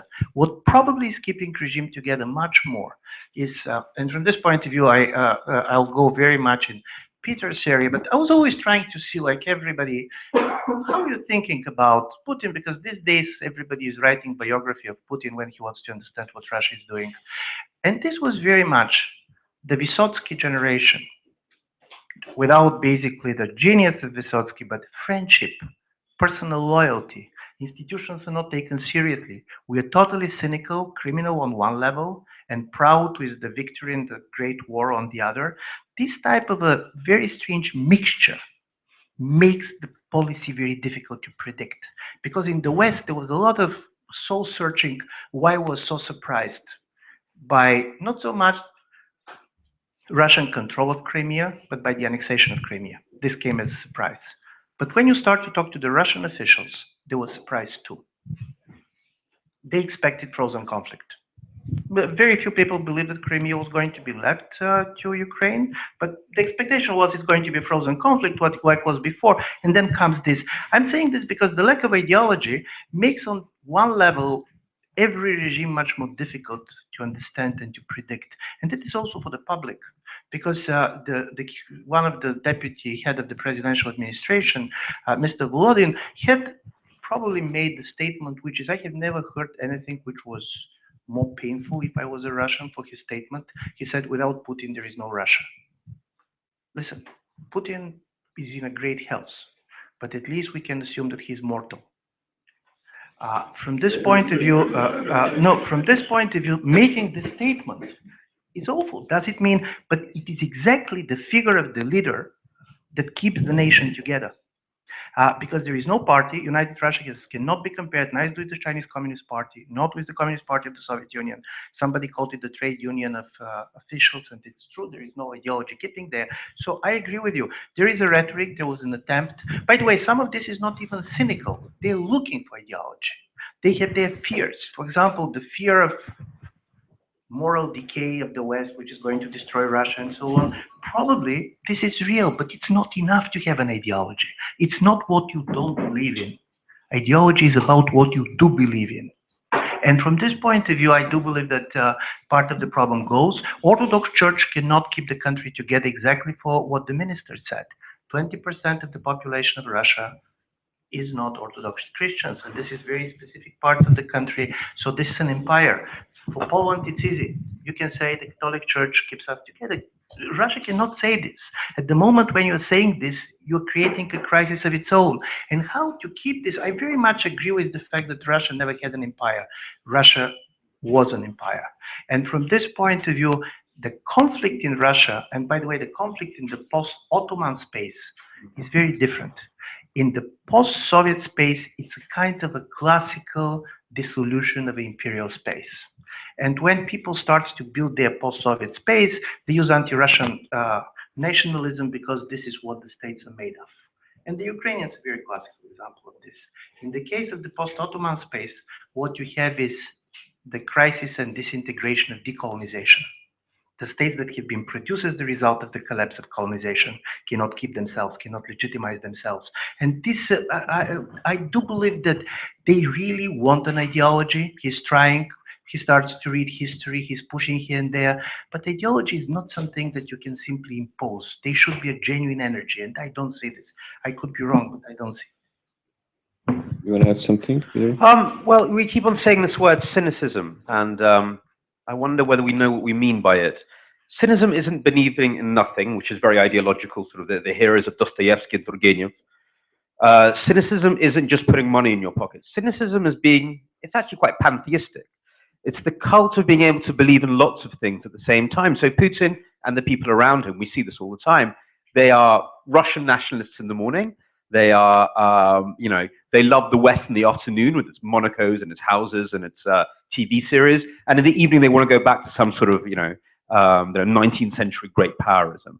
It's this cult of always changing, always transforming, which that's not an ideology, but that's really the cult of Russia. What you hear the Russian elite saying all the time is, look, you don't understand. We saw the whole world disappear and we managed our world, the Soviet world, disappear, and we transformed with it. We understand this kind of anarchic freedom, endless transformation. And what you don't understand is that your world is disappearing and that we will cope with the 21st century better than you, because the 21st century will be chaos. And they're doing everything they can to produce that. What they're basically saying, they might be completely delusional, is that the 21st century will be based on disinformation and corruption, which is what they're very good at. And they see a globalization which will be full of that, and they think that's what's being used against them. Some days I think they're wrong. Some days I wonder whether they might self-destruct, because they're actually quite stupid. But whether the kind of this cult of cynicism, which is this idea that nothing is permanent, that actually is the 21st century that we're in for.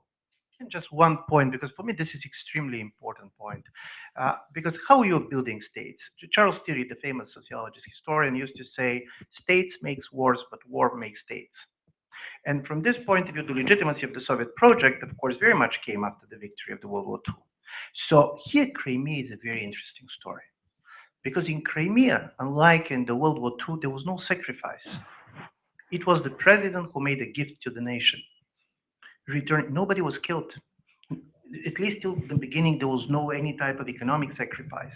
The basic problem is that you cannot build an identity in the absence of sacrifice. And here's the problem of the modern world. We want identity, but we don't want sacrifices.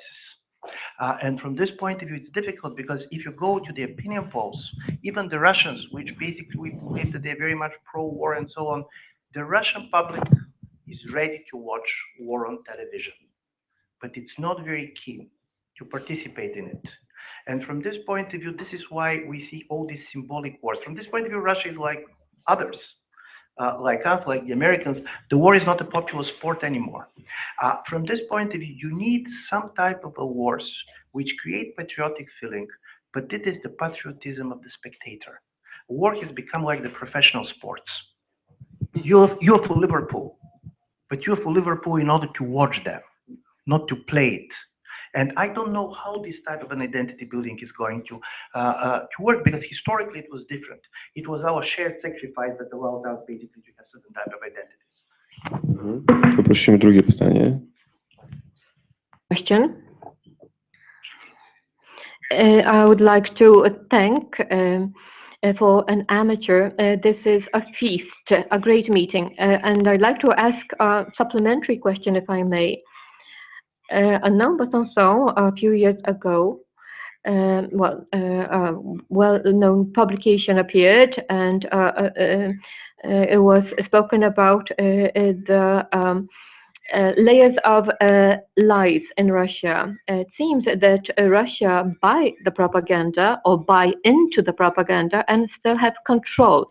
80% of support for Putin is the truth, but at the same time it's a lie and a myth, because it seems to me that it is reversible. Namely, in this context, I would like to ask, who is the subject here? Because we heard a lot about Putin, about the army, the armed forces. A lot was also spoken about the society of Russia. One should assume that the subject is the society who hired a hoodlum to protect them. On the one hand, you have a husband that beats the family, but he's the only husband we have, or not a prison, but a circus.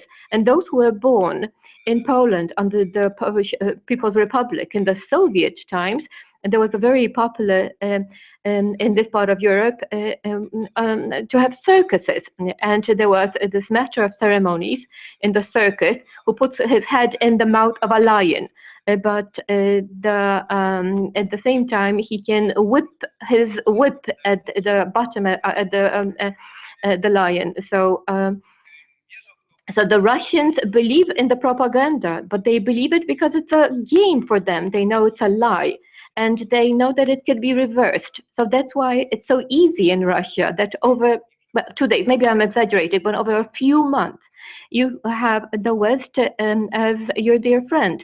So, of course, the question is the dignity, the word dignity. And I think that is of key. They simply want to feel to have dignity. If I were born in Russia, I would think the same. I'm wrapping up. We as Polish people have this one phenomena or one trait compared to the West, because we don't have those lies, but we understand them.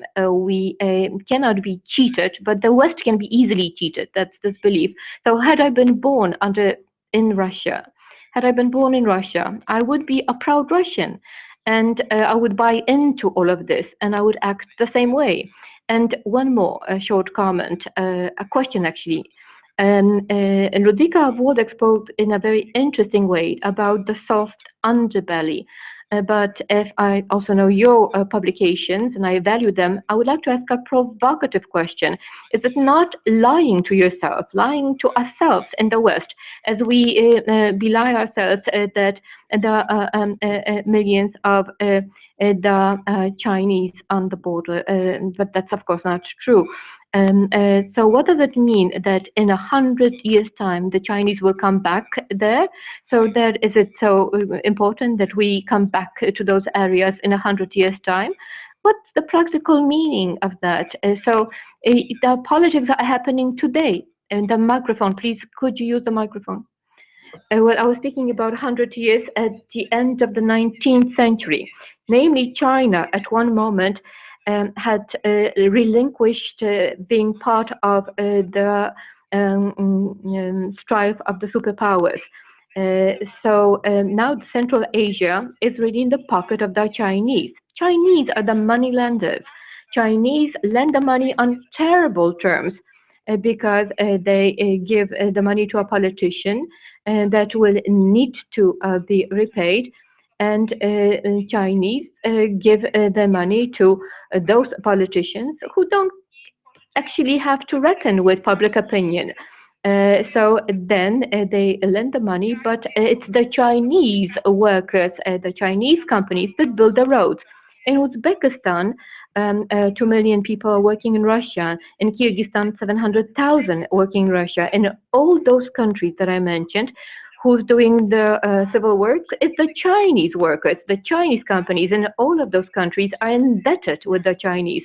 All countries bordering with China signed agreements that they will hand over part of the territory to China, or they're leasing it for some additional funds in order to supplement the very small budgets. So I'm not saying that this 100 years will come at some period, but I'm saying that this 100 years is now happening before our very eyes. So to have a parity, the last final 3 questions, let's collect those questions and then we'll have a round of answers. So now Christina, then the 2 gentlemen. And well, Christina Marcinek, my question is with respect to what Mr. Ivan Krastev said, that Russia does what they believe we're doing to them. So if we combine this, or actually relate this to the big difference between the West and Russia, is the political will to use military power. Russia has this readiness to use military power, the West does not. And if we combine these 2 factors to ask a question from the perspective of security in this part of Europe, is it a good idea for us to bring the US troops here? So by bringing the US soldiers here, we will not confirm Russia's concerns that we are trying to move the borders, and will not provoke Russia, and in this logic of who will flex their muscles and show themselves to be stronger. And if we still don't have the will to respond with military action, will this not be a situation where we will have more detriment than actually benefit? And the 2 final questions. So this gentleman now. A question to Mr. Onyszkiewicz, but could you make it a question and not a statement? Well, I'm really concerned with this militarist focus that you've applied. We have to appreciate politics before military action. Kissinger traveled to Moscow to find for political solutions in the case of Ukraine. So the Ukraine doesn't need the cannons or the weapons that you're speaking about, but a political process. And a political process for the Ukraine is a single one, namely the Minsk Accords, and to ensure that this country can find its political space in the contemporary world. So the place for Ukraine, as Kissinger puts it, is a place of a neutral country, a country that is cooperating both with Russia, because traditionally and culturally this relation is very strong, but also a country that is open to the West. And my question is why the West does not want to agree to this. Why? So this is my question to Mr. Onyszkiewicz. And I know you want to constrain my questions. Yes, I'm this bad West. I'm the bad West. Well, I get the impression that in cultural sense, we are not able to understand Russia. And in order to understand the cultural picture of Russia with all the oligarchs and so on and so forth, and what we're speaking about the war time and time again, well, it's a question whether Russia is afraid. As we today are afraid of Russia, it's a question whether Russia is afraid. And so the question is why does the West reject the proposal from Vancouver to Vladivostok, which was put forward in 2009 by Medvedev in Berlin. And if we look at the Lisbon Treaty, And the minister knows the Lisbon Treaty well of NATO, and the strategy that is depicted there, well, this is subjecting Russia as a junior. It's imposing one's will over Russia. And also why it wasn't treaty not ratified when it was still possible before 2007. And plenty of questions, but I know I have to wrap up. And now the final question from the gentleman here. Jan Walt, the Batory Foundation. My question, or actually, I have to take a step back and go back to ideology that is missing. I've listened recently to a message to the West, really addressed to the Americans, from Alexander Dubin. And I was curious what he was going to say. And it turned out that Alexander Dubin said, do what you want. In Russian now. So do what you will. What counts is that liberalism is a devil incarnate that is threatening the world. Destroy liberalism. Be against liberalism. So he created this impression, or he tried to create the impression, that this is really something like the grand project. And though I think it's a shell, but still looking at what is happening in Europe and how parties which have a conservative profile are winning support, particularly with respect to the refugees, the migrants, and the fear that this generates. And I'm really wondering whether what he said is not really working. So the question is whether this ideology is not hidden here, whether this is something that we are also not succumbing to, possibly unaware. So where do we begin? With Ivan or with Ivan Krastev? 2 or 3 of the questions. And let's start with the last one. I do believe that there is a very strong anti-liberal trend in Russia. There is anti-liberal trend in other places. To try to explain kind of revolt against liberalism simply through Russian influence, I do believe this is as powerful as the Russians attempt to explain all their domestic problem through the American funding. Donald Trump was not funded by Russians. And to be honest, I don't believe that governing party in Poland basically was very much influenced by this. There is a certain type of a backlash against globalization. This is everywhere. By the way, look at the current American election. You're not going to see a major candidate supporting free trade agreements. So from this point of view, obviously there is a kind of a change of the way different groups see the world, and Russia fits there. Because Russia doesn't fit well to especially the globalization, where it was not very competitive and basically it was on the losing side.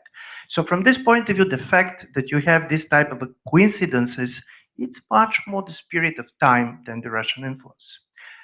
Just the negative anti-liberalism is not enough to have an ideology. In the way basically that you does not like any girls in your class does not help you to marry somebody. So from this point of view, you need a much more positive message. And this is where it's there. Mr. Dugin is a very interesting phenomenon. I had talked to him several times. He's a very postmodern, honestly speaking. He's postmodern because, first of all, every 6 months he comes with a new grand idea. No, but I'm not saying this ironically and so on. He's very funny because he's dressed very much like a kind of a traditional Russian. Talking Eurasianism, there is always a cameraman with him. And basically, you always know what is the last book that he has read. So from this point of view, yeah. But what is interesting about, I never believed, to be honest, that Mr. Dugin was politically influential. He was media, and of course there are some keywords, especially used by the military people, but he's not. The idea that he's Putin's mind, I find ridiculous, to be absolutely honest. But what is interesting and what is a major difference, especially between the Americans and the Russians, in America there is a very strong mainstream.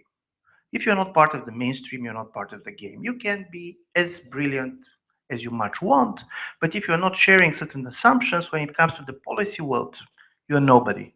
In Russia, there is no mainstream. You can have somebody who is kind of a very classical professional on something and somebody who is slightly wild or simply kind of insane, and both of them could be taken very seriously for a certain period of time. It tells you something about the culture. And why I'm saying this, we're trying to see in Russia ideology because we basically believe this is going to help us. Because part of the problem that we have with the Russians is that in the way they're using the West to cover the emptiness at the heart of their political system, from time to time, we're using the anti-Russian discourse basically to cover some of the problems that we are facing. And this is a major issue. I don't believe that, and this is a real issue and we should talk it. The second thing which I wanted basically to talk, and this is about are Russians afraid and should we take their fear seriously, and about NATO.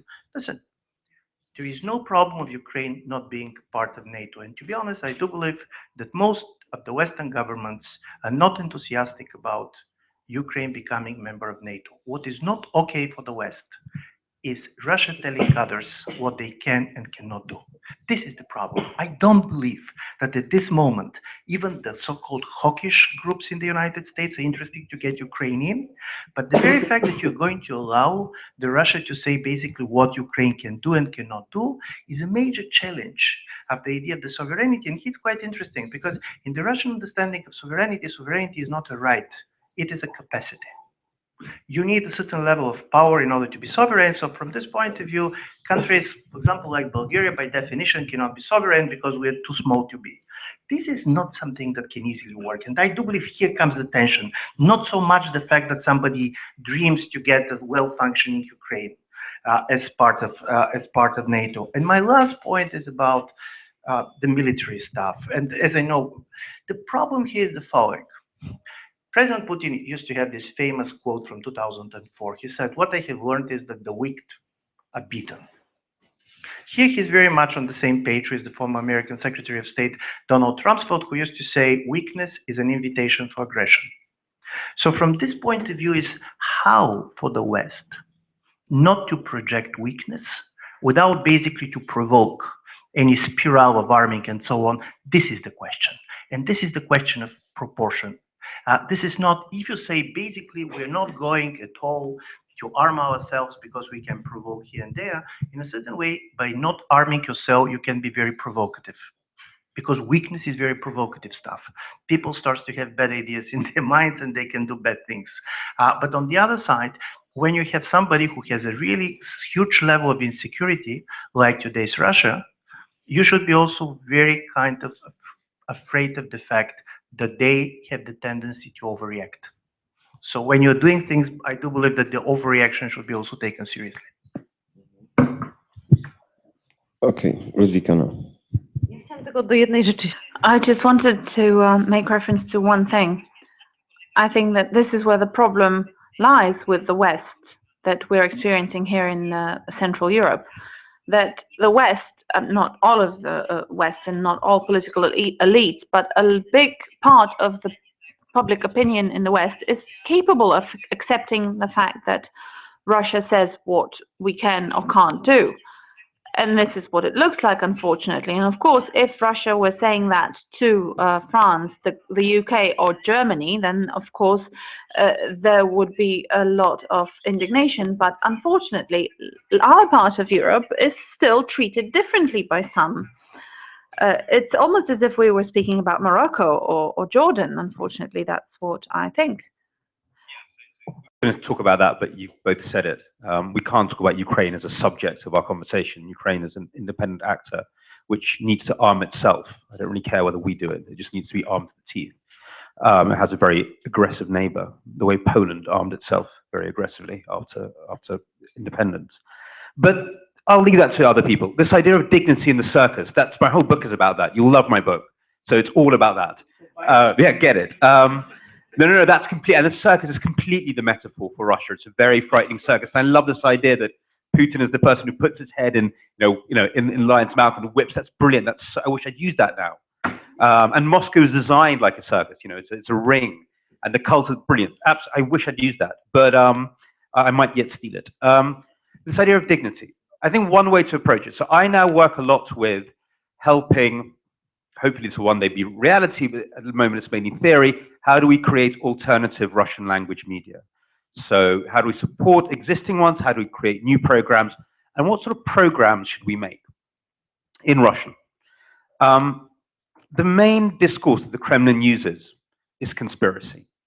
And it's a conspiracy without an end. It's not like Nazi conspiracy, which was a conspiracy that the Jews were after us. The Moscow's conspiracy, which shows it has no ideology, just goes on and on and on. It's like, you know, the Americans are doing it because they're in the hands of the Jews, and they're in the hands of the Masons, and they're in the hands of the liberals in the Kremlin. You know, it just goes on and on. So the audience is just left utterly baffled. You can't tell who the enemy is. It might well be Putin as far as you're concerned. There's even a Duma deputy who says everybody in the government is CIA. Everyone just goes mad and sits there drinking their beer. Why do they choose conspiracy? It's passive making. You know, you feel you can't control anything. It destroys your dignity. But it's also very comforting. You feel that it's not your fault. It's not your fault that your job failed and that your wife left you. It's the conspiracy. So conspiracy is very powerful. And when we think about creating alternative Russian media, it's all about how do we battle this conspiracy mindset. What doesn't work is satire. Satire used to be the way we attacked authoritarians because they were serious. Putin is already a satirist. Putin satirizes the West. You know, he's always saying, oh, you have human rights, I have human rights. You lie, I lie.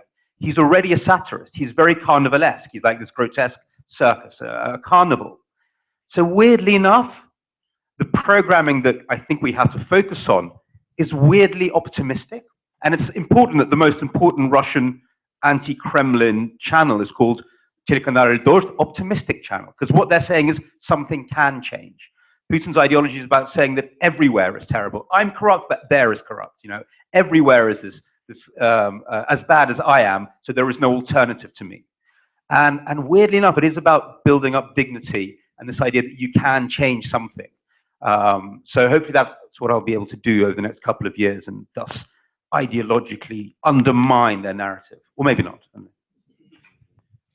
Dziękuję bardzo Państwu. Zapraszamy tu od 10. We begin tomorrow at 10 o'clock. The minister, please. Thank you for giving me the floor. I just wanted to say a few words about the conspiracy. The conspiracy theory is a theory that just explains everything, really, and that's why it's so attractive. There's two theories: the theory of total conspiracy and the theory of total chaos. These are the two extremes, really, but both theories have the great attraction of an appeal of being able to explain everything.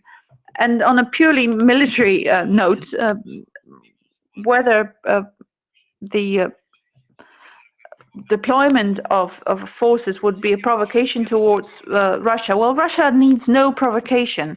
At any time, it can come up with one.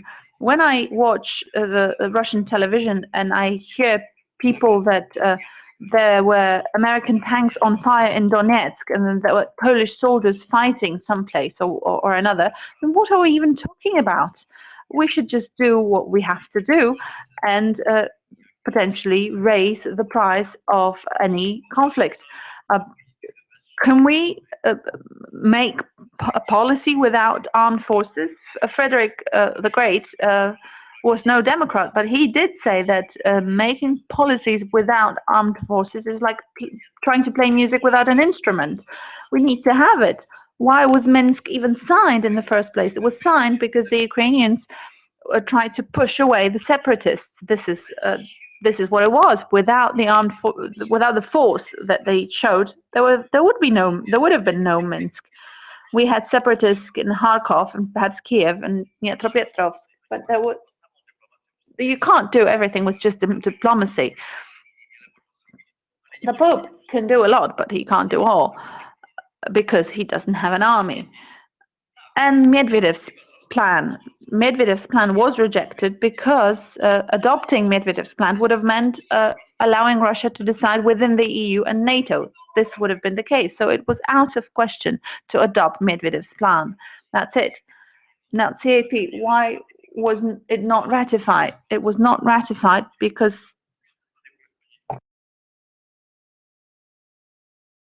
CFP was bound to a hard assurance of Russia that it would withdraw from Moldova and Georgia, because it never did, then of course it was never signed. Thank you. That's all. All right. Now let me invite you tomorrow morning. We will have Ivan Krastev, but we will also have Jarosław Hrycek and a lot of other interesting guests tomorrow morning. Thank you very much, and thank you to my panelists.